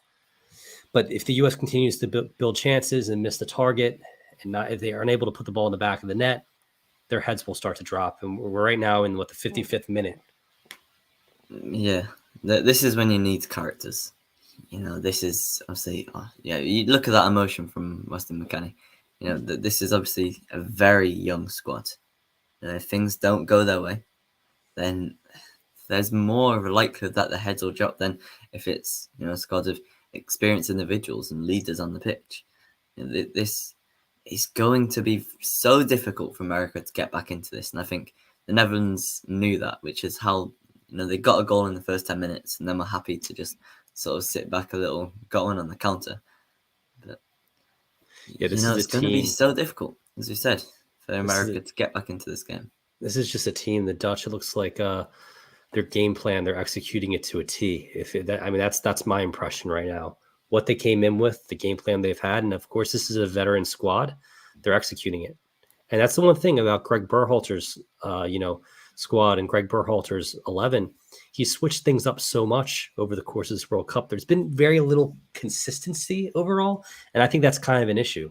That's one problem a lot of supporters have with this American team is even when players seem to play well, like Cameron Carter-Vickers, they're substituted off in the next match, and it's just he's always making changes that sometimes are baffling. Yeah, I think we mentioned it with Jesus Ferreira coming into this match, and now this is round 16, and obviously America are losing. They've got to push the boat up, but to use the false 9 minutes, not been used before, is very brave. But at the same time, if it doesn't work, then it's game over. There's no coming back from a decision like that if it turns out not to be brilliant. But that was really nice. You saw Gio Reyna getting into a really deep pocket of space and looking for the ball in behind, just like Rami said earlier, for Tim Weah or Christian Pulisic to run into. And if we can get away in a position to kind of isolation, I think he has the ability to make some things happen. And that's what I want to see is Tim Weah, Reyna get the ball, and Weah, of course, as well. We haven't seen much from Weah, who's been prolific at this World Cup. But if Reyna is able to receive the ball in an attacking position, a dangerous position, I just kind of want to see him unlock the defense, which he's able to do. And what would you say about the Dutch defense versus playing in the Bundesliga? Lots made about the Eredivisie, about the Bundesliga, about the Belgian league, obviously geographically being around the same area, maybe similar styles of football. Would you say? I would say so. Or not at all. What do you think? Nowadays, across world football, it's quite similar. If you're playing at the top level, a lot of teams now want to play a possession brand. Pressing now with their players being fitter than ever is more prominent than ever. Which it plays into the USA's hands, the style of football that they play, with that all of these players play in pressing systems. Mm-hmm. But it's the same as in any top flight across, particularly top level European football, but even more prominently world football. Football is becoming more robotic, I think, and it's definitely a talking point for sure that a lot of these players are being molded to do a certain role. And you saw it now with each team playing a pressing style of football. It's as a result of Jurgen Klopp's success. You saw in the early 2010s, a lot of teams wanted to play a tiki-taka style of football because of Spain's success and Barcelona's success. And it's just one of those things across generations.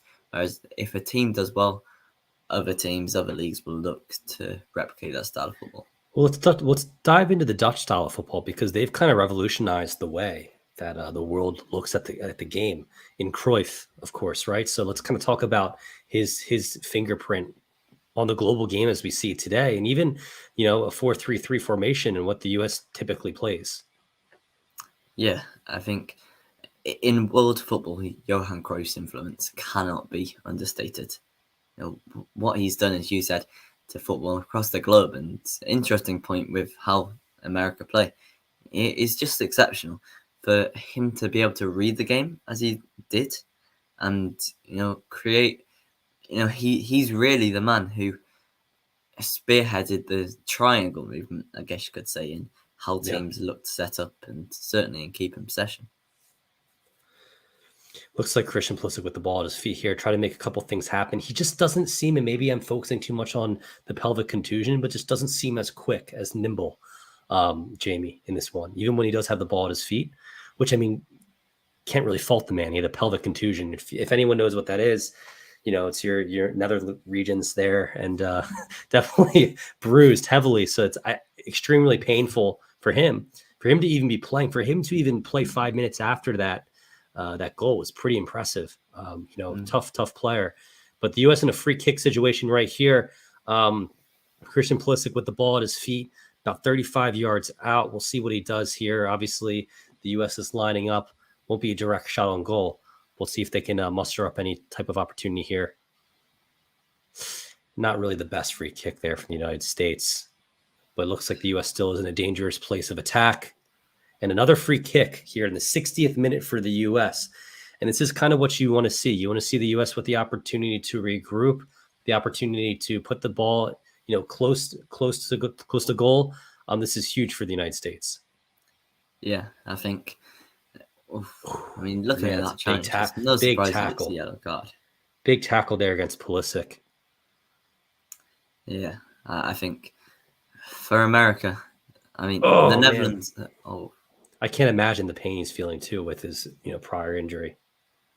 Yeah, you can tell, and it's not the nicest game plans, but they're just looking to get stuck into Christian Pulisic. They're trying to injure him more because everyone across the world knows that Christian Pulisic is how America looks to get their goals. So if they can try and stop him in their tracks for any way possible, these players will try and do it. And he plays as a true number 10 for the U.S., despite the way they play him at Chelsea. And that's kind of where he best features here. For anyone tuning in, make sure to hit like. This is State of Soccer. We're bringing you live coverage of the USA versus Netherlands match. Right now it is 2-0 Netherlands in the 61st minute. Ongoing issues here for the United States as they're trying to muster up a goal to get one back here, but time is running out. A goal is needed as soon as possible. If you're tuning in, if you watched any of the first half, it looks like Gio Reyna was substituted for Jesus Ferreira, which was a big change on Greg Berhalter's part. But the U.S. still kind of struggling to create any chances here early on in the second half. Yeah, it's interesting actually looking at the match stats at the moment. Netherlands had 4 shots compared to America's 9. So you can tell that they're making chances, but just not chances in as good areas. XG is becoming more prominent in the game. It'd be very interesting to compare these two sides' XG compared to the shots that they've had. America need to make more chances in the box. Dangerous here, Jamie. Free kick opportunity for the U.S. Ball is safe. And that's another thing that we have. It's set pieces, free kicks. The U.S. kind of struggles with that as well. Yeah, and it's disappointing that they struggle with that because, as we mentioned earlier, it's one of the Netherlands' strong points. Mm-hmm.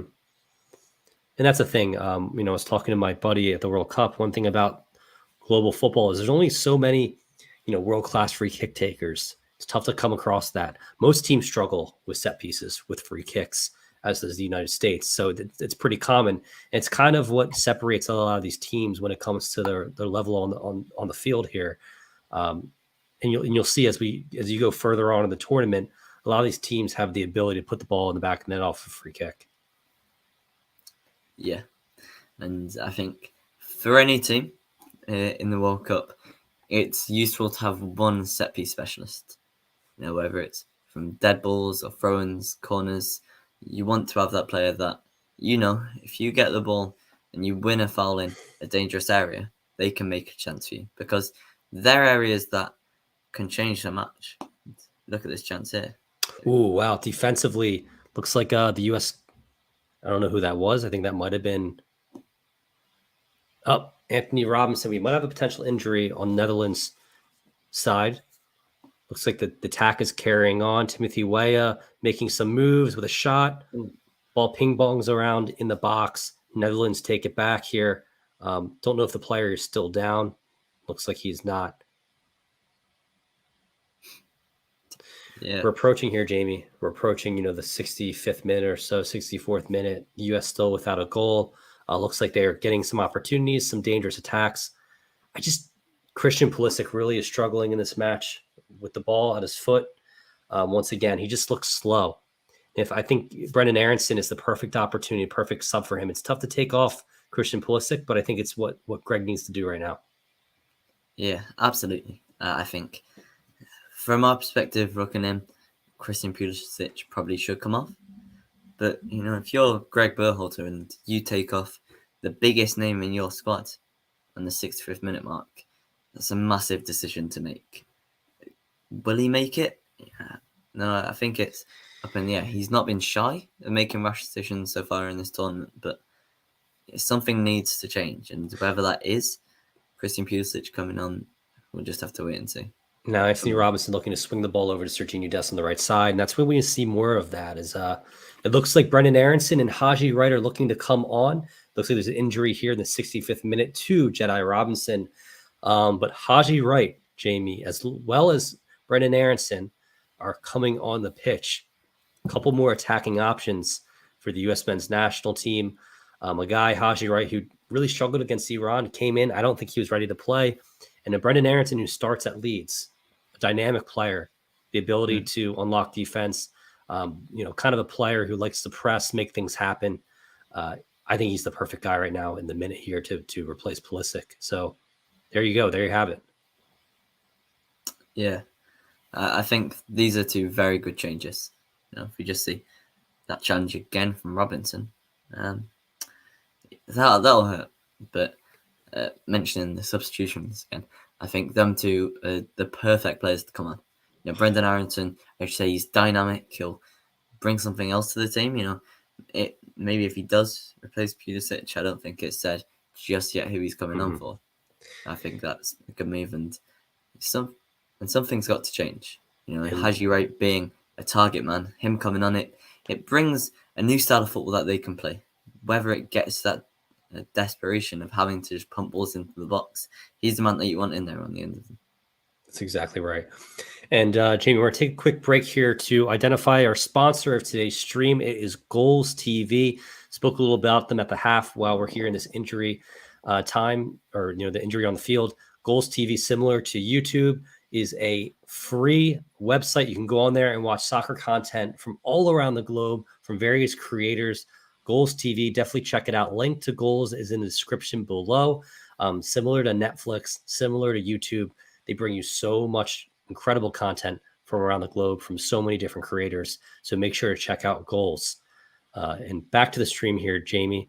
It looks like Anthony Robinson is coming off the pitch as we were about to have a couple substitutions here. Looks like Brendan Aronson and Haji Wright.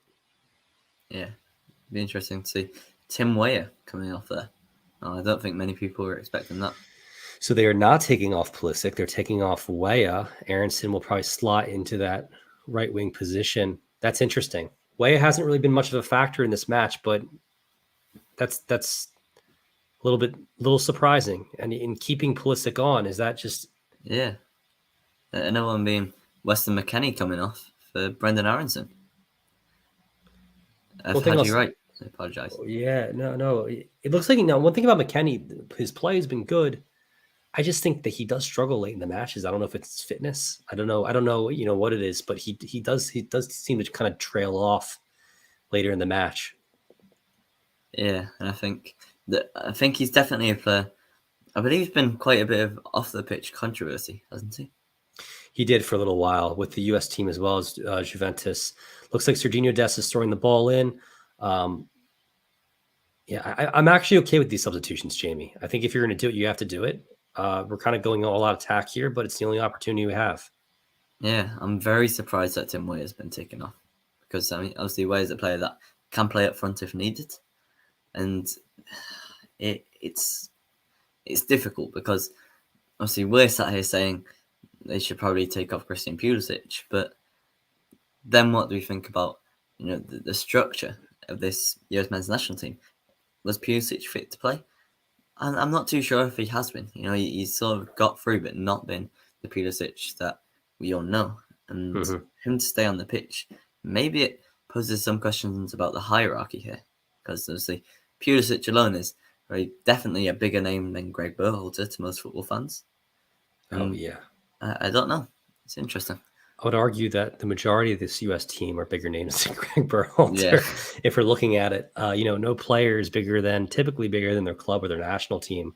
When you're comparing the coaches, I'd say the majority of these U.S. players are. Greg Berhalter, a coach who, played in the Eredivisie. He played actually during his playing days in Scandinavia, coached, I believe, in Denmark or Norway, and made his name with the Columbus Crew in MLS. And before taking over the U.S. men's national team. Well, you never know. We talked about the team spirit in there, but I think if Christian Pulisic isn't Christian Pulisic, if you get where I'm coming from, I think he comes off the pitch now. 2 more substitutions left for the U.S., so we'll see what they do. But now you're kind of getting in a situation where you have a Jordan Morris. You don't have many. This is where the U.S. bench is kind of weak after those 2 substitutions are made, after Reyna comes off, after Reyna and Aronson come on, really kind of drops off there. You look at the Dutch, they have all of their substitutions left. They have some pretty solid players on the bench. So even if the U.S. is able to muster up 2 goals and go in extra time, it's very, very tough to compete with this team. Yeah, that's an interesting point you make there. The Netherlands can still make 5 changes. Yeah. Which just makes that task of overcoming that even more daunting, doesn't it? Looks like we have a corner kick for Cody Gakpo here. As we just watched Anthony Robinson making a slide tackle, forcing the ball to the corner. Netherlands here with a dangerous attack. Shot off target for Virgil van Dijk. I'm wondering if it was a header opportunity for Virgil. Let's see here. With a goal kick coming to the U.S. Yeah. They're kind of scanning the crowd, Jamie. Looks like there's a lot of Dutch supporters there, a lot of American supporters, but the Dutch look very loud. And that also comes into a play when it comes to the U.S. defense. Yeah, I think for these players that they need all of the backing they can get. We've said before, it's a young squad, it's an inexperienced squad, and any help they can get on their way to having, with less than 20 minutes left on the clock, what would be an outstanding result if they can somehow call back 2 goals. They're going to need all the help they can get. And it's been a crazy World Cup. Anything can happen. Anything can happen here. 2-0 Dutch lead. But this U.S. spirit, they definitely do believe in themselves, as do the fans. We'll see if it's possible. We've seen the U.S. throughout this entire match have some opportunities as Matt Turner saves the ball. A double save for Matt Turner. Wow. Great save for Matt Turner. Arguably the best save of the tournament for him. And if that doesn't give your team some sort of motivation, I don't know what does, as he's standing on his head there in the goalpost. Yeah, it sort of takes you back to that game that you were saying about from the 2014 World Cup of Tim Howard playing all the stops. And it's very good. I believe I saw that he's the joint most clean sheets at a single World Cup for a goalkeeper. Yeah, especially through group stage. I think the 1930 goalkeeper for the U.S., he tied him. One thing I want to say about Matt Turner, we talked about, that rise and shine story of the defender, Jay Demerit, right? Didn't start playing soccer until high school. Matt Turner, Jamie, didn't start playing soccer until he was 16 years old, believe it or not. Whoa. Which is crazy. I think this could be a talking point in that for a lot of Americans, they can get into football a lot later. They start with less. It's easier for them to get into it as they're older because there's so many sports to play from, and especially being a goalkeeper. I don't know whether he's grown up playing basketball, baseball, American football, hockey. There's so many sports and so many chances for these guys to experiment, and I don't think a lot of the sports are too dissimilar. We talked a few days ago about how baseball isn't dissimilar to football, and I think it's the same in hockey is a very similar game. Basketball is very similar. Yeah, so And especially I at the think goalkeeper position too, Jamie, where you're using a lot of your hand-eye coordination. Definitely, definitely baseball players, or that they definitely can come into play. yeah, that makes it even more impressive how good he's been with his feet during this tournament, as you alluded to earlier. Exactly. Now, Gio had a chance there on the right wing, kind of cut in. It looks like he's down, holding his head. That doesn't look like a serious injury. This is where we might see the U.S. players' heads start to drop. Unfortunately, it looks like Gio Reyna might be down. It might be more serious. He's getting up right now. The U.S. is back in attack here in the 75th minute. We've had a lot of stoppage time at this tournament. They restructured the way they do stoppage time, but Netherlands being up 2-0, we might see about 5 minutes or so, I'd imagine. So keep an eye out on that. U.S. with a dangerous attack. It looks like the ball is in the box here on the stat tracker.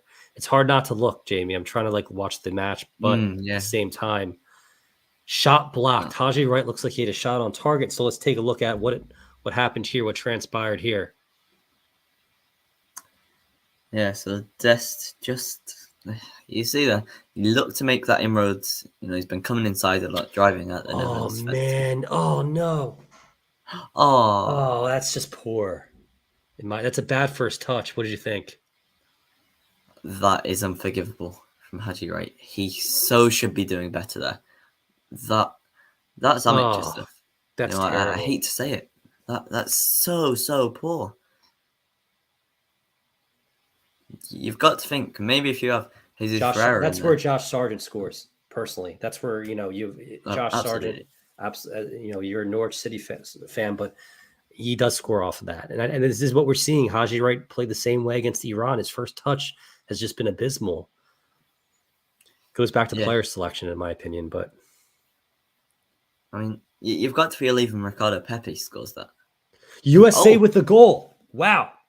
Let's see. Well, let's look at this then. But who is it? We're still waiting. My phone is currently blowing up for a lot of different reasons.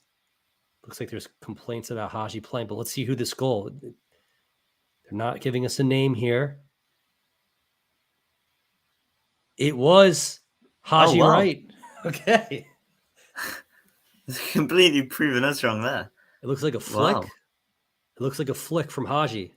2-1. This is massive now. And we're going to see our stream numbers start to blow up too, Jamie.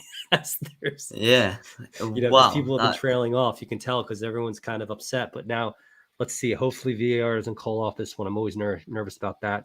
They're definitely not calling off that one. Back flick. Wow. Just putting the ball into play here. Whoa. That is just... It's a little bit lucky, but it's also, hey, we'll take it. Yeah. There's no way he's meant to do that at all. But, when goals like that come, it's incredible. Maybe that moment of magic. Haji Wright hasn't meant to do that. No, I mean, that's painfully obvious to see. But, that little moment of luck could spearhead this team on. With, less than 15 minutes left on the clock, they'll need to throw everything here in this everything. Attack. And especially on defense, they need to stay focused because oftentimes you see teams give up a goal after scoring, and the Dutch stay pretty stoic in the way they approach, the way they play. This isn't really going to change their mentality at all, in my opinion. So the U.S. just needs to get back to the drawing board, get a second goal here, and ride this momentum.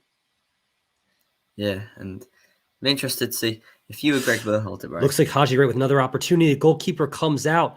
Ball's tipped around back to the midfield there as the Dutch take it and just kind of kick the ball away.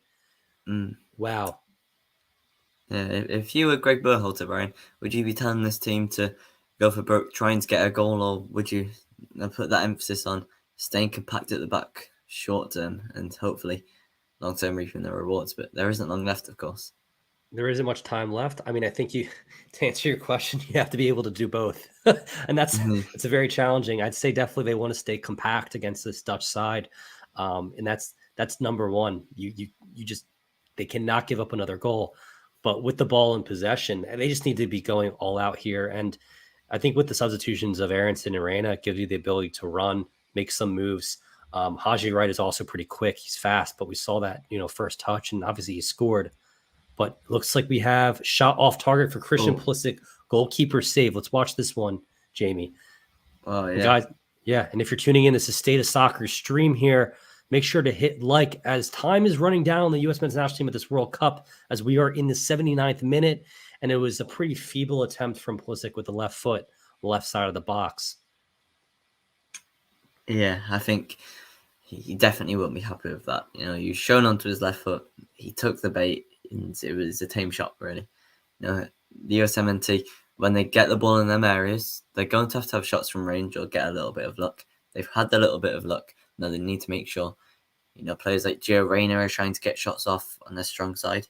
Mm-hmm. Christian Pulisic might be getting shots off on the strong side. And I think there is that space on the edge of the area for a chance to come. You know, we talked about how Netherlands defend their box so well, but can they exploit that space on the edge? Exactly right. And it looks like the Netherlands are situating themselves to make a substitution here. I can't quite tell who it is, but they have some dangerous players like Frankie de Jong and Noah Lang on the bench, some big names, as well as a couple others. Yeah, not too sure who that is, but you know, as you said before, you know, this is very, very like to watch this match now. I do believe the USMNT have made two corner kick, Jamie. Sorry to cut you off. This is evolving very quickly here, and they're in a dangerous attack. Ball is safe, but as you were saying, the changes. I didn't realize that the Netherlands have actually made two substitutions so far in Steven Bergwijn and Koopmeiners coming up. So, you know, maybe they don't have as much colour coming off the bench as we perhaps thought, and that'll definitely give this America team some inspiration because, you know, 10 minutes to go, they'll take any hope they can get. The Dutch with a dangerous attack right now. I'm watching this sports radar. It's making me extremely nervous. Oh.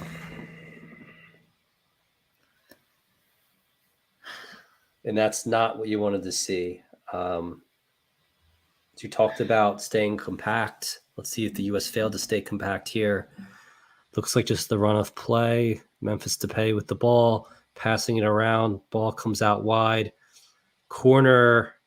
Oh, just absolutely terrible on defense. Not marking, not picking up the man. That's just unforgivable. Once again, that's bad, Jamie. That's 3 goals the U.S. have given up, in my opinion, where they've just done flat-footed defense. Absolutely inexcusable. You know, really how inexcusable. Top level football. It's the round of 16 of the World Cup, and you're leaving a man wide open there. Inexcusable. Let's see here. The reason why, you know, I think there's just no covering. You can see the 2 centre backs are on one man. You know, they've got to be pushing over, and I mean, just look at Tim Ream there. Wow.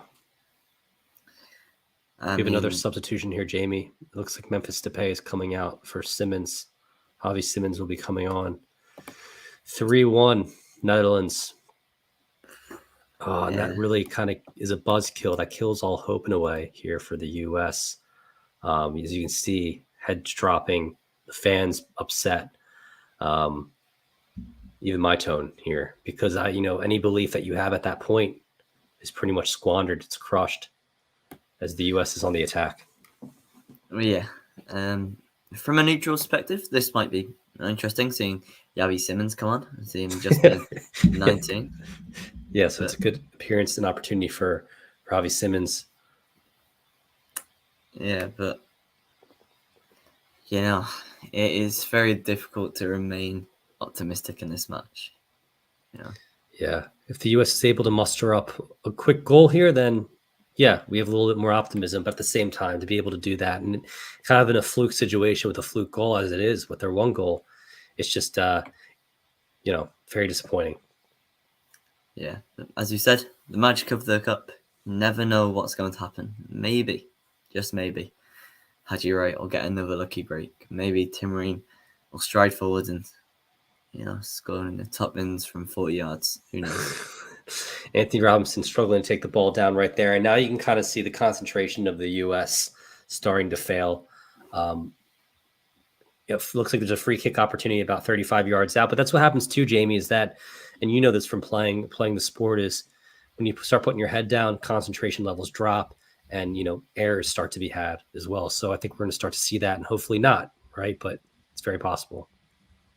Yeah, I think against this Netherlands side, if you go down and you just look at that orange wall standing in front of you, and they are so compact defensively, I would say there's only been one, well, maybe two times in this match where they've not looked solid at the back, and that's when Pulisic had his chance and when obviously America got the goal. But I mean, you could argue, in possession they've been poor sometimes in their own third. Yeah. Gifting had you right that chance, and you just think, what would have happened if they'd have stuck that away? Yep, final third they've been poor, and that's also inexcusable from Haji Wright. That first touch was just abysmal. Now it looks like Brendan Aaronson's trying to make some stuff happen, but unfortunately here, ball's now in the Netherlands' hands in the 85th minute, 3-1 Netherlands. The ball's just kind of flying around right now at the midfield. There's, at this point, the U.S. players seem kind of defeated, somewhat aggravated, as they had this incredible opportunity here in the round of 16 against an opponent that I think is beatable. If you look at the rest of these possible matchups on this side of the bracket with Brazil and Argentina, they got the Dutch. And I think this was an opportunity where they could have potentially advanced, but looks like it's not going to happen here today. Yeah, it's so disappointing because, of America, obviously they just scraped through the group stage, I think it's fair to say. Went down to the final match.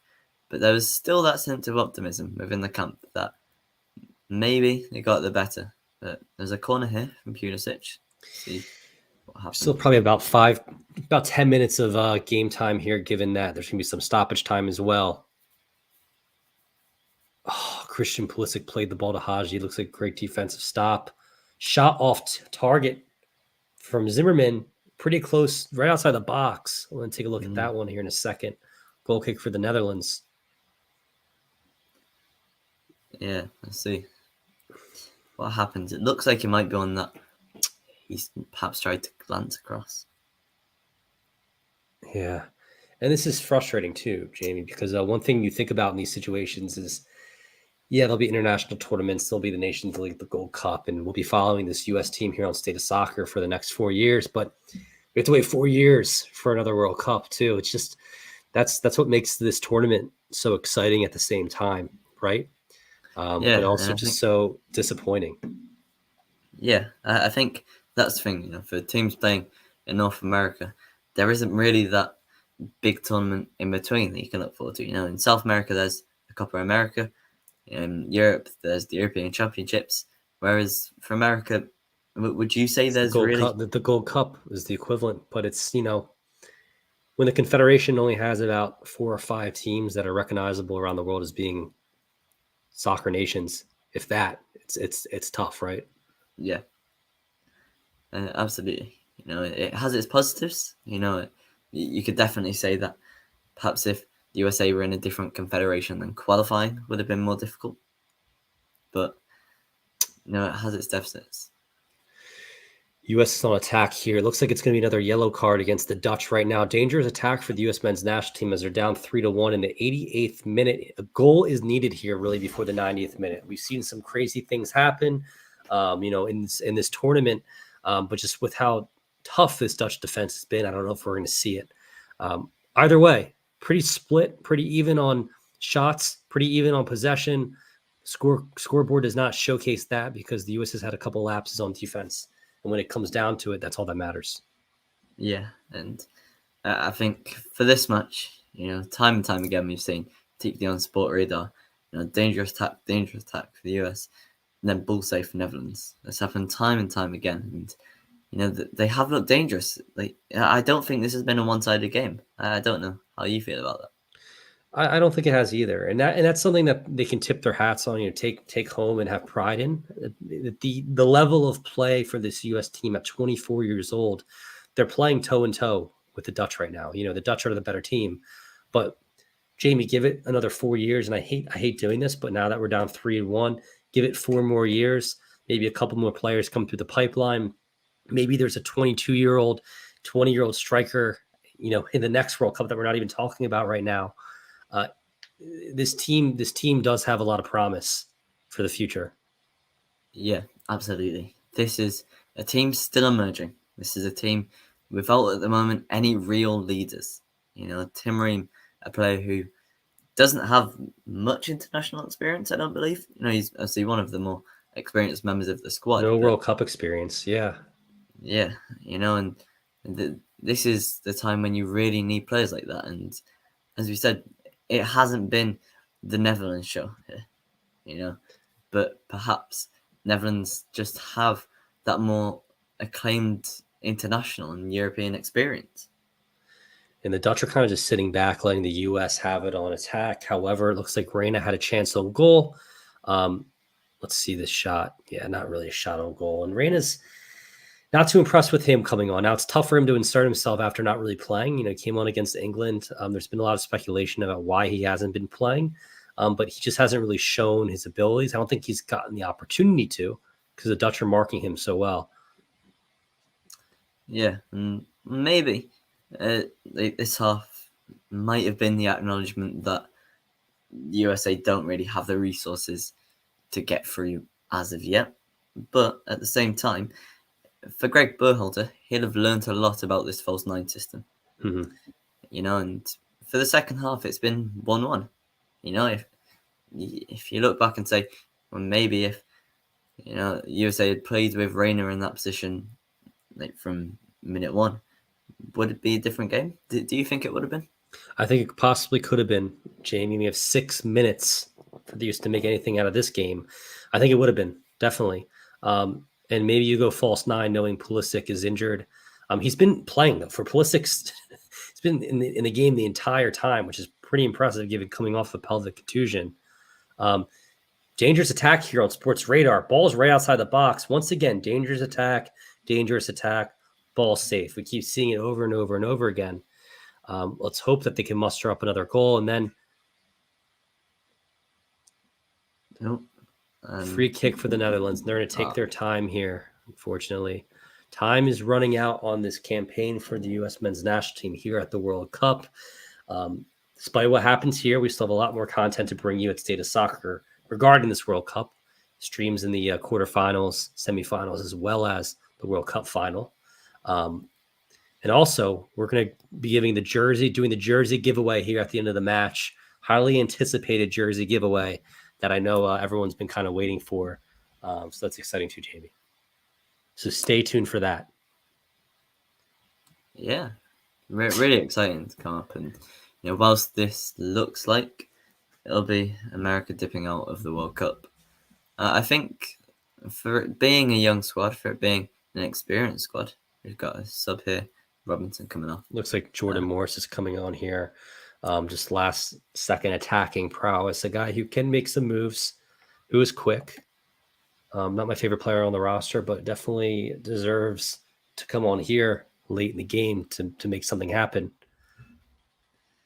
Yeah. I think there's reason for these boys to be proud. Would you agree? Totally agree. Yeah. I mean, to get out of group stage, that was the number one objective here. I mean, you're playing in Qatar. It's a World Cup with a lot of attention. Here we go. Christian Pulisic making a run, ball the outside of the box. And they're still to be proud too, they're still playing very, very hard right now. Obviously, you're in a World Cup.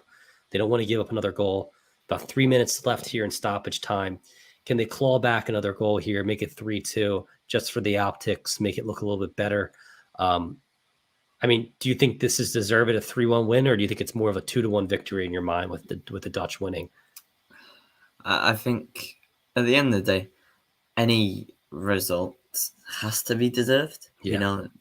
You don't get to this level, you don't score 3 goals if you're not clinical, and that absolutely has to be applauded. The Netherlands have been clinical in defense, been clinical in attack, where the USA haven't. I think you could argue maybe not the first goal, but the second 2 goals could definitely have been prevented.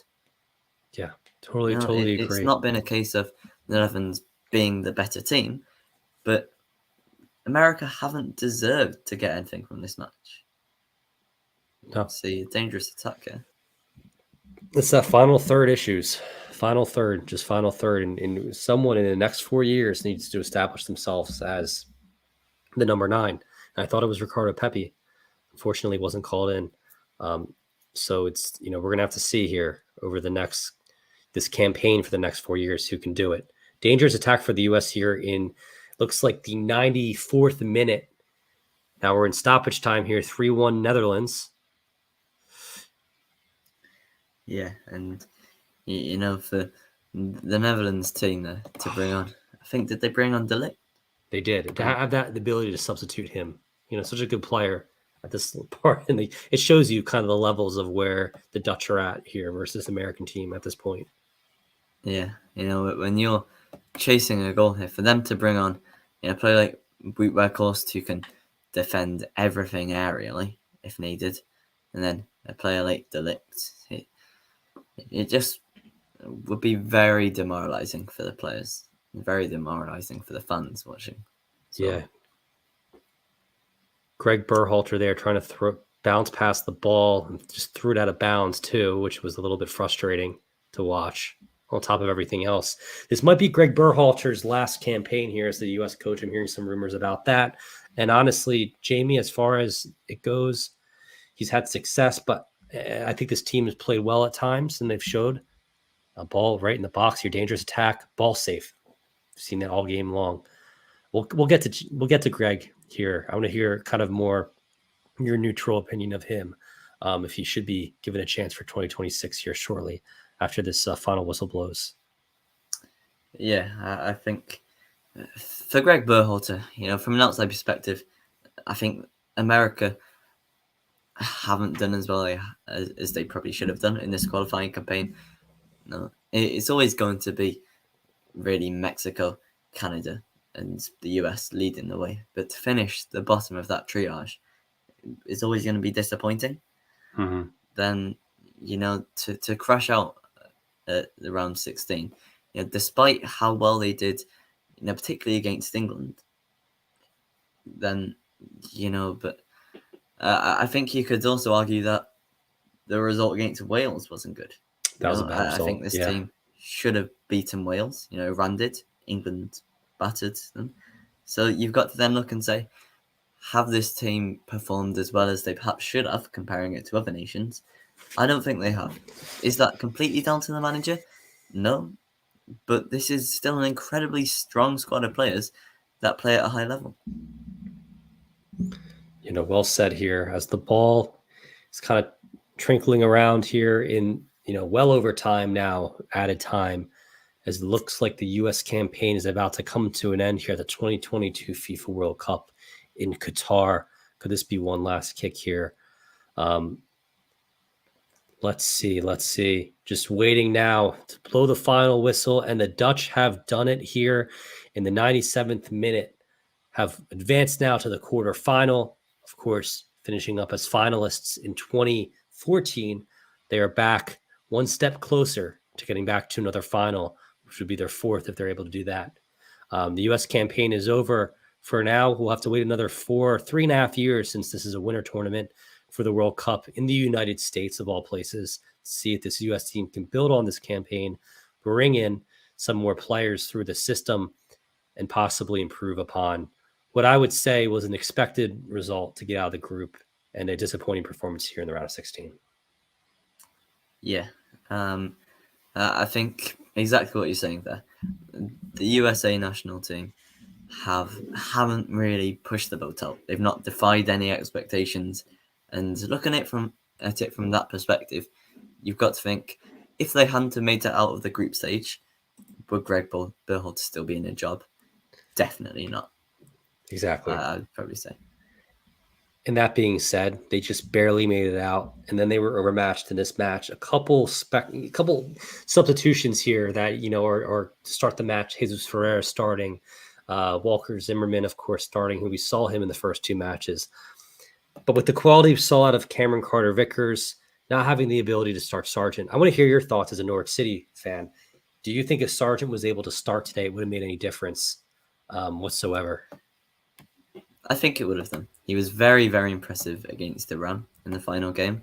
And you look to some of the times where Pulisic was making runs, there was no one in the middle. Josh Sargent, with that natural instinct, might have been there. And you look, the chance that Haji Wright has there, as you said at the time, Josh Sargent scores that. And I think if Josh Sargent is in this team,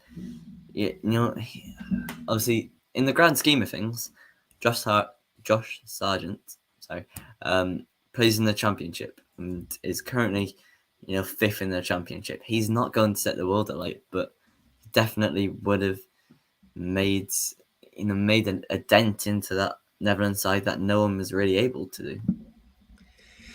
Yeah. And Haji Wright just kind of showing, I don't know if you know much about Haji Wright, but he came through the system with Christian Pulisic, under 14 team. I think he scored the most goals ever. A player who has the physical size, the nature to put the ball in the back of the net. He's now playing his club football in Turkey. Kind of failed at the level in the Bundesliga. And a guy here who I think was surprised to even get called. And he said that when Greg Berhalter called him, he's expecting to not make the roster. And he was shocked when Greg Berhalter included him over players like Ricardo Pepi or a P-Falk, Jordan Sabichu, who scored a handful of goals in the German Bundesliga. It's just shocking to me. It's head scratching to me. And of course we saw Sargent, which was, in my opinion, well-deserved. Will those decisions, kind of playing out here and seeing Jesus Ferreira, who a lot of people don't think should have been included, Haji Wright, who a lot of people shouldn't be included, will those decisions kind of put a stain on Berhalter to the point where we might not see him being the coach? I think it's very difficult because you obviously can't conclusively say, well, it's all his fault that America haven't gotten through. If you compare we did before the match, we went man to man comparing the USMNT to that Netherlands team. Yeah, Netherlands were the better side. They have the better players, but at the same time, you look and think, well, could Ricardo Pepi, could John P-Falk have made an impact? And certainly more than Haji Wright. Obviously he scored, but looking particularly in the group stage as well, maybe if a player like that had been in the side, the USMNT could have maybe grabbed a win against England. Yeah. Which would have set them up with, I'd say, probably a more favourable draw against Senegal than the European Titans of the 90s. Exactly. We have USMNT Stan, or at Stan USMNT, who, Jamie, I don't think you've been on a broadcast with him here with State of Soccer, but he's been on our channel multiple times before. And I always go to him after these matches for his analysis here. And he says, and I quote, "In retrospect, how we started this game tactically was pretty naive.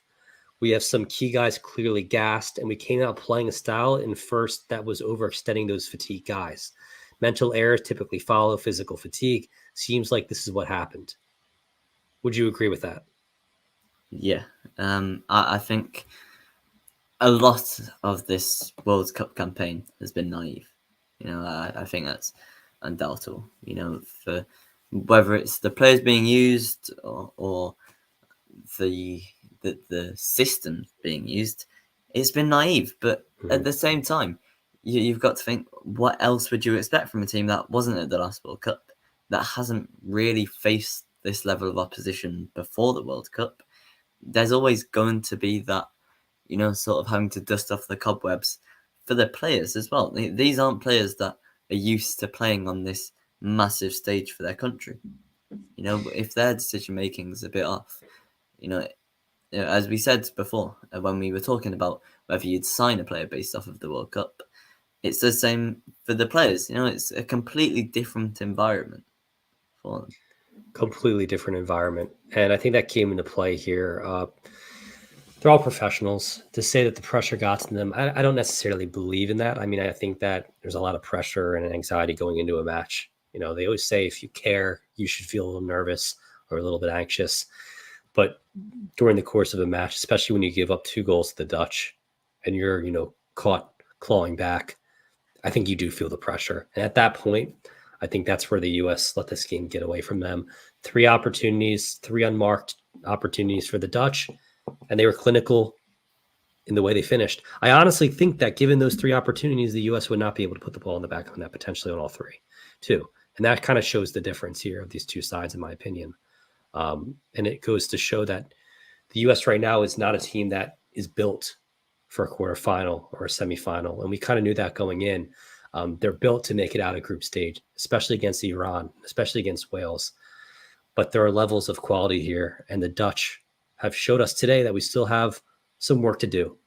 I want to hear, Jamie, your predictions here, because we're going to go to predict 2026, as ridiculous as that sounds.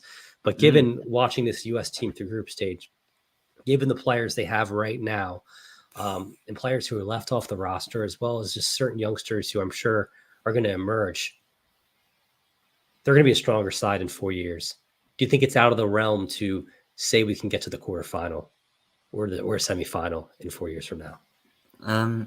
I would say that for the next World Cup, no matter who's in charge, the team, if Greg Berhalter, whatever will develop between now and then, absolutely this team should get to the quarterfinal.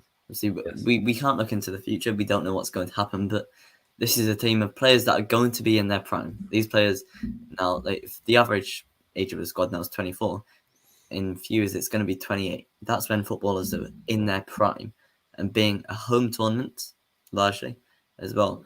You've got to say that if this squad does not make it to the quarterfinals of that tournament, then it would be a massive opportunity wasted for America. Huge opportunity, yeah. I mean, even the 94 team, Jamie, was able to get out of the group stage and push, an almost quarterfinal appearance. I believe they lost to Brazil in 94, and now we're talking years and years ago. But they've been there before in 2002. 20 years later, here we are, failing to make it. Given that, now it's consensus at this point that Berhalter's done as the U.S. men's national team coach. We're seeing it all around Twitter. We're seeing there's been rumors. I think TUDN, the Mexican television network, actually released some information on behalf of that. So with that, I know that everyone's going to be jumping to Jesse Marsch as a potential candidate, who obviously coaches Leeds now. If we're talking American coaches, he's probably best suited. It's just very interesting to see. And for you, maybe too, as kind of a neutral, how this team goes out here in the next couple of years and builds up their campaign for 2026. Yeah, I think whether or not they decide to sack Greg Berhalter, I think if I was part of the hierarchy, I would definitely take some time before appointing a new man, because Jesse Marsch is under increasing pressure at least. Yeah. They've shown faith in him so far, but it's not completely out of the realm for before the end of the season in the next 6 months or so for him to not be manager there anymore. So it would just be playing the patient game. But I'm interested to hear your thoughts. A decisive answer, yes or no. If you had the power to be, would you now decide to sack Greg Berhalter or not? I wouldn't sack him right now. I think they have a lot of, we talked about statistics, we talked about analytics, we talked about the cutting edge technology this U.S. team has. Let's base it off of a full performance. Let's kind of analyze the group of players that he brought in. Let's see how this European campaign ends up. I mean, I don't think the U.S. plays in a massive tournament until really the summer. So you have some time to kind of go back to the drawing board and consider all opportunities here. And like you said, with increasing pressure on guys like Jesse Marsch, I would give it some time. I just think that's what's best right now. Also, as well, would you be at all interested in perhaps there being a foreign manager at the helm? We talked a bit before the stream started about the links between Thomas Tuchel perhaps coming to England manager if things don't go well at this World Cup. What would your perspective be on perhaps a big foreign manager coming in at the USMNT? It's ridiculous not to consider a foreign manager given the nature of this U.S. men's national team. I mean, you have players like Robinson, Musa, Dest, Reyna. I mean, there's multiple dual nationals on this team who have the ability to play for other nations, and they are American for, every right, that they're American players. But at the same time, this team has such a unique personality, and they represent such a large global image and brand, being America. To have a foreign manager, I don't think it shouldn't. We've done it in the past with Jurgen Klinsmann. It didn't really work out too well overall. I mean, he did get us out of group stage, but definitely there's tons of guys who I would consider. But what's best for a group of players in their prime? What's best to get the most out of these guys? I would love a Jesse Marsch, but maybe a Marcelo Bielsa would be amazing, right? Like, and I'm not just thinking of Leeds here, but I'm thinking of guys who, he's Argentinian. Just, it doesn't really matter to me as long as the job gets done. Yeah, and I think we alluded to it, and I'm probably going to speak in detail about it. These next 4 years for the US men's national team are, I would say, the biggest 4 years in the recent history. Every decision that's made is going to be crucial. And even, Jamie, it's 3.5 years, which is the crazy thing. It's even in less than 4 years because of the way this World Cup ended up being in the wintertime. And guys like Pulisic, he's going to make a change with his club. McKennie's going to make a change with his club. Where is Aronson and Adams going to go? I mean, right now they're at Leeds, but especially a guy like Adams, he really showed at this World Cup. His value has gone through the roof.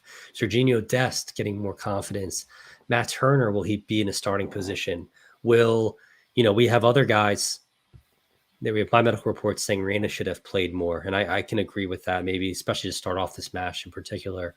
There's tons of players in the wing waiting for their opportunity. Zach Steffen at the goalkeeper position, who didn't even make the roster, right? Massive player pool the U.S. has.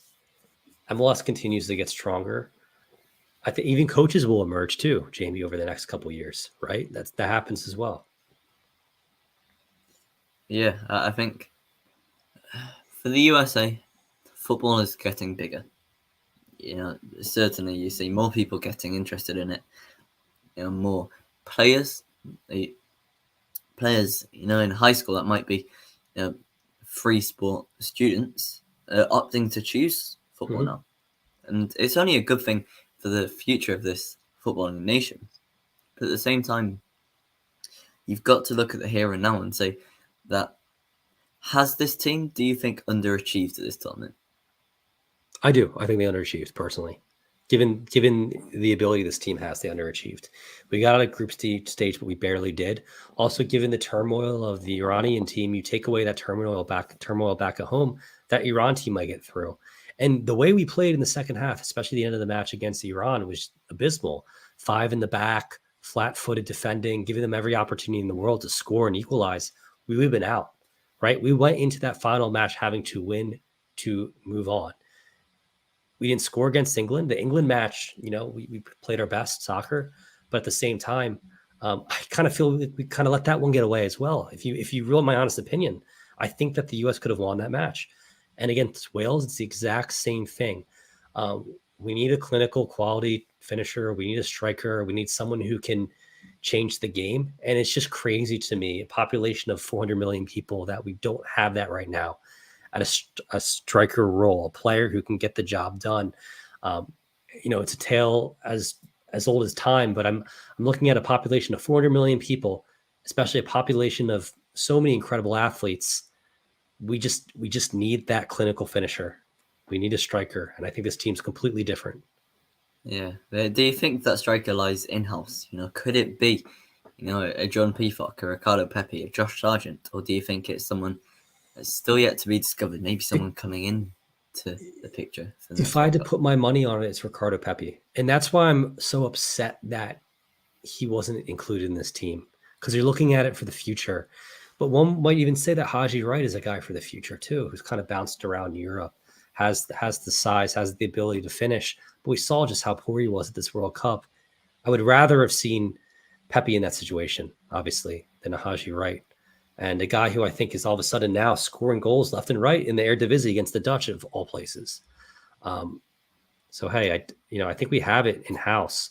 But I'm also curious to kind of analyze who is out there in different academies coming through the wings. I know that there's a couple players in the Barca Academy, the Real Madrid Academy. We're scattered all across Europe now. So I'd imagine someone's going to come through one of those clubs and maybe step up as well. Yeah, there's certainly lots of options there. But is it just the striker position, would you? Like, certainly, if you look at the two centre-backs, are Tim Ream or Walker Zimmerman really up there to be competing with the best of the best? No, Tim Ream competes with the best of the best in the Premier League, but Tim Ream's 34 years old. He made his World Cup debut as a 34-year-old. He really shouldn't be on this. If all things are optimal, if the U.S. optimally has an incredible 26-man roster, Tim Ream shouldn't be on the roster. That's just the way I look at it. But we're not there yet right now. We're not at the optimal position. Yeah. We need to rely on guys like Tim Ream. And he's a Premier League center back. And he did a great job up until today. I thought that today he kind of let the team down. But same goes with a Walker Zimmerman. We have players like a John Brooks who was left off the roster too, Jamie, who plays, he was in the Bundesliga, I believe. He might be in La Liga now. It's kind of lost track of him after he dropped off the face of the earth. But he's a guy who played with us. He was in the 2014 World Cup, scored a goal against Ghana, a header to defeat Ghana. 8 years later, we're back at the World Cup. He's a very physical center back, a guy who has Bundesliga experience. For whatever reason, hasn't been included on these rosters. Yeah, and I think that goes across the board. America have, I'd say, 5 or 6 players that are mainstay starters. Whether that's, your Dest, probably Anthony Robinson, Christian Pulisic, Tyler Adams, and Weston McKennie. I would say the 5 that are the big name players, I would argue, in this team. Maybe not so much Anthony Robinson, but these are players that they'll look to be the spine of the side. But then if you look around them, there's not really anyone cemented in that position. And I think that's been a big problem for them. Drops off. And has been zero consistency outside of those players. And one thing we need to see is consistency with this lineup. That's my biggest issue with Greg, like I mentioned before. You see the Dutch kind of rolling out a consistent formation and lineup, as do the top teams do. It kind of shows your cards when you're constantly switching up formations and lineups and making these tackle decisions that sometimes make me scratch my head. It shows that maybe we aren't there, right? Like the best teams are just consistently good day in and day out and can put together consistent halves. And if they lose, it's maybe because they were a little bit less quality on that day. But the U.S. is just kind of inconsistent, in my opinion. So what do you attribute that lack of consistency to? Would you say it's mainly the players in the squad, or would you say it's something else, perhaps Greg Berhalter? I'd say I don't want to point the fingers on the players because, we got us through group stage, right? And it still was an accomplishment. It's what I expected. I thought this team could make a quarterfinal run, and this was a good opportunity for them to do so. But it does come on the level. It drops off, like you said, after Pulisic, after Adams, after McKennie, Musa, Dest. After those 5 guys, the team kind of drops off, right? And I'm hoping that in this next World Cup, we have 8 guys, maybe 8 of the 11 are just solidified, bona fide, top players at top clubs. And that, I think, is enough to get you to the quarterfinal. But right now, when only 4 or 5 of your players are playing at top clubs and getting day in and day out consistent minutes, Pulisic isn't even doing that. It's tough to ask for much more than to get out of the group stage. That's kind of where we're at. I think this result is kind of expected, if you ask me. I think that's interesting as well to talk about Christian Pulisic. Obviously, we said during the match, he is the figurehead of this American side, but he's not even getting regular minutes at Chelsea. Do you think for him individually, he needs a move to maintain his status as the main man? Or do you think he's okay with being more of a squad player? I think at his age and where he's at in his career, 24 years old, he needs to make a move. He should be playing consistently. It's kind of, if he was 21 and he was getting the minutes at Chelsea, and if he was 20, even 22, I'd be like, okay. But 24 years old right now, he's approaching the prime of his career. I'd love to see him go to a Newcastle. I'd love to see him make a move where he could start day in and day out. And that's ultimately what's most important. There's even been rumors about him going back to Dortmund in the Bundesliga. I don't really want to see that. I want to see him playing in the top league in the world. But even if he plays for a mid-table team, I just want to see him on the field consistently. That's what's most important. Yeah, it's interesting. And the Athletic and Greg Berhalter have just said, or Greg Berhalter, I believe, said in post-match interview, he doesn't think he'll see the US men's national team win a World Cup in his lifetime, but a more realistic goal should be them getting to a place where getting out of the group is no longer good enough for widely perceived as massive. Berhalter just said that? Apparently so. So, in my opinion, he's 50 years old, maybe 40, late 40s. He's probably going to be alive for another 30 or 40 years. They definitely can win a World Cup in his lifetime. That's ridiculous. To say that fundamentally shows that he's kind of lacking there. Like, I think that's a horrible message to send. Jurgen Klinsmann said in 2014 that the U.S. could not win the World Cup in that tournament. People were mad at him. I totally agreed. But to say that in his lifetime, or Jamie, in your lifetime, or my lifetime, that the U.S. can't win a World Cup, that's just, I completely disagree with that personally. I don't know what you think about that. I think it shows a lack of belief in the squad. I think at the same time, where he says that for this World Cup, that their aim was to get out of the group, I think he isn't being positive enough. This is, it should be a powerhouse.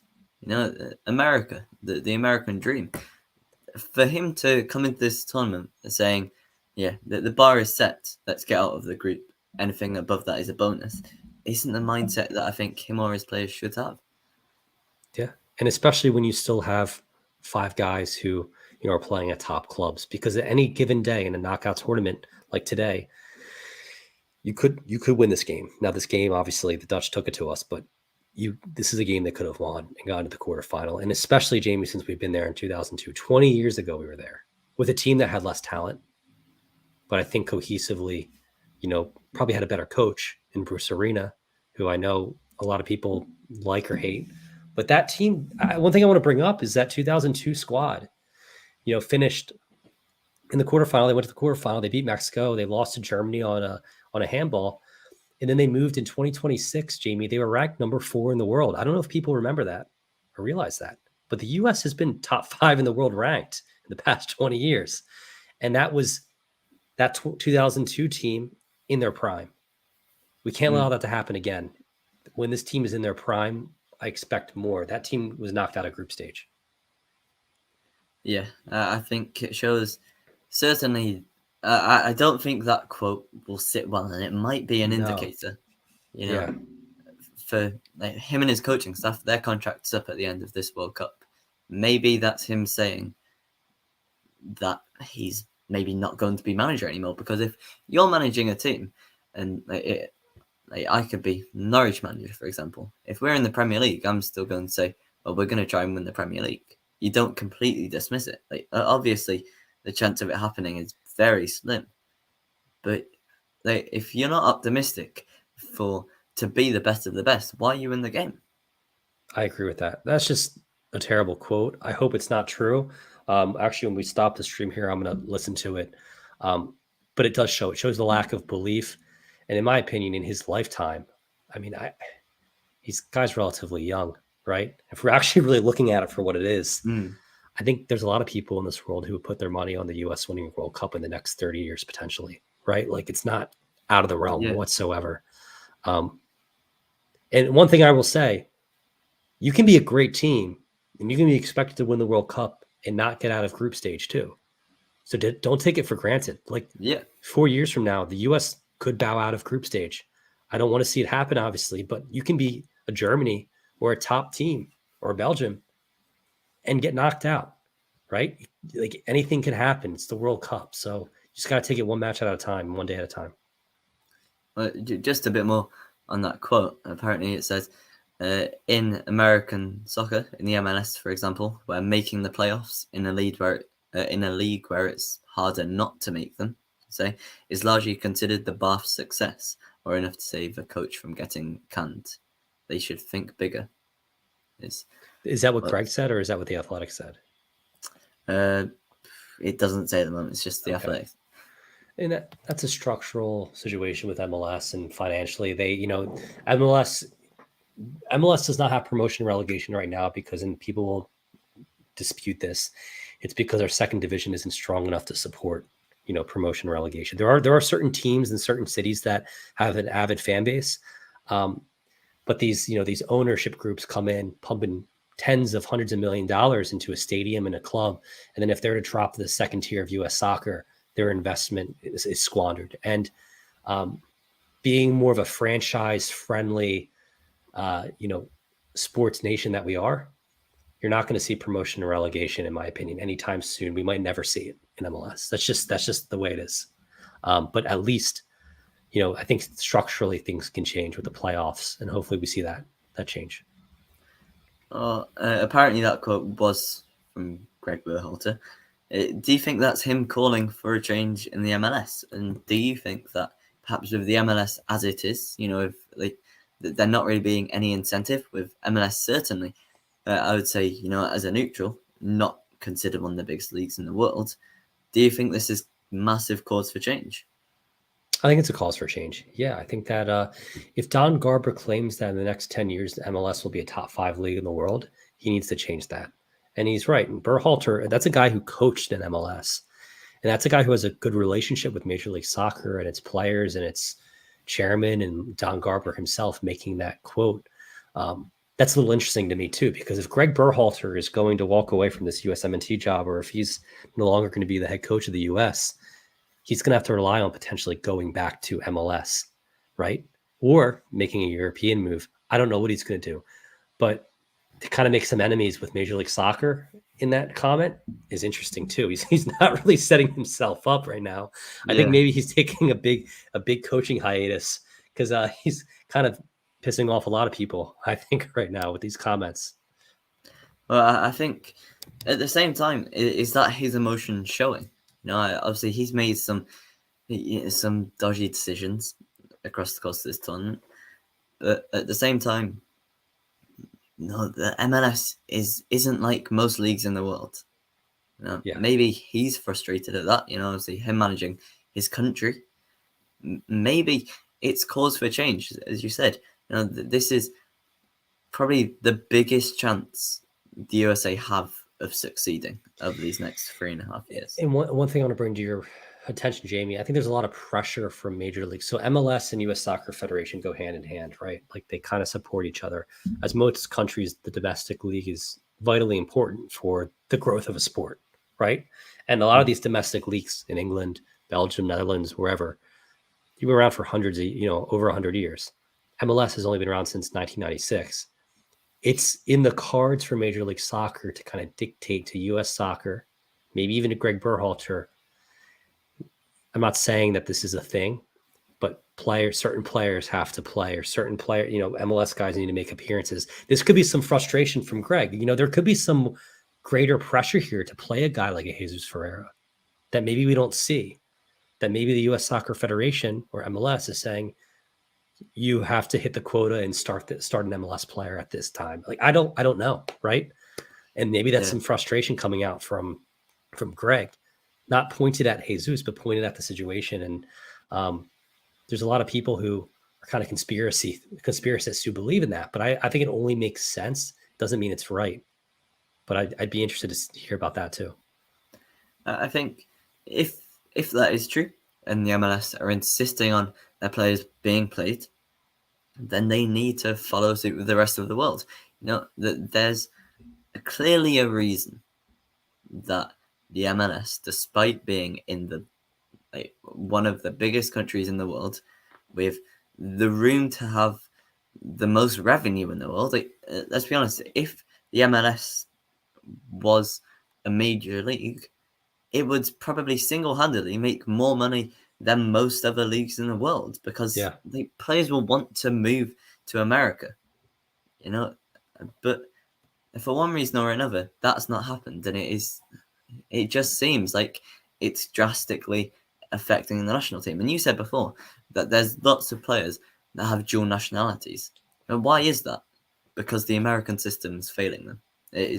Could just be a reason. Yeah, and the American system is improving. So the hierarchy, the system is getting better to what it was, but it's still not where it needs to be right now. But yeah, with that, reflecting on this 3-1 loss today, knocking the U.S. out of the round of 16 as the Dutch move on to the quarterfinal, well deserved for the Netherlands. They were the better team, the better side here. Greg Berhalter, in some respects, his true color showing with his comments following the match today. I'll have to read into that. But outside of that, Jamie, it's been fun. It's been great. Despite the result, I've had a great time talking with you today. Yeah, same here. It's so disappointing that the US couldn't have done better, but at the end of the day, that's football. I'm sure they'll come back kicking in 2026. And, it means, particularly for American fans like yourself, the rest of the World Cup's free to watch without that extra level of stress. Yeah, if you want to look at it one way or another. Now, to turn our attention to Argentina playing, it's a team that the U.S. would have faced most likely, given Argentina if they're victorious today in the quarterfinal. I think that their journey would have ended there as well too. So, one game at a time, one day at a time. We have 3.5 years to kind of plug away. We'll see what happens with Greg Berhalter. We'll see what happens with this young roster. And it's really important, like we said, Jamie, that these players play and they go in positions where they're going to be able to succeed. And hopefully that's at the top clubs in Europe. And I would like to see this group of players, this starting 11, get better and better and better for the next 3.5 years. Yeah. So with that, I'm going to give a shout out one more time to our sponsor, GOLZ TV. I want to thank GOLZ TV for their support in today's stream. Once again, GOLZ TV, very similar to Netflix or YouTube, is a free platform. Check it out. Now that the stream is over, go check it out. Hit the link in the description below and access to tons and tons of content creators. Really great search function with GOLZ, similar to Netflix, similar to YouTube, but differentiating itself, and it's all soccer content, all football content. Well worth a view. Go check it out. With that, Jamie, I guess, we'll be back for more coverage on State of Soccer, more streams with the quarterfinals, semifinals, and the final. So we're not done here. But the U.S. men's national team, unfortunately, their campaign has ended. Any last words from you, Jamie? Yeah, it's disappointing, but, for this team, to get out of the group stage is an accomplishment, although it might not be perceived that way. You would have hoped that they could have went that step further. But at the end of the day, now it's just about the rebuilding process. Whether Greg Berhalter's manager, whether different players come through, different players are discovered, it's a chance to rebuild and go again for what will be a vital 2026 World Cup. Thank you. Vital 2026, hosted primarily in the United States as well as Canada and Mexico. Got to build towards that, and we'll be with you every step of the way. So, guys, once again, this is State of Soccer. Enjoy the rest of your day. Enjoy the rest of this tournament, and go USMNT. Despite this loss, we can still be proud of their performance. And I hope you've enjoyed today's stream. We'll talk soon.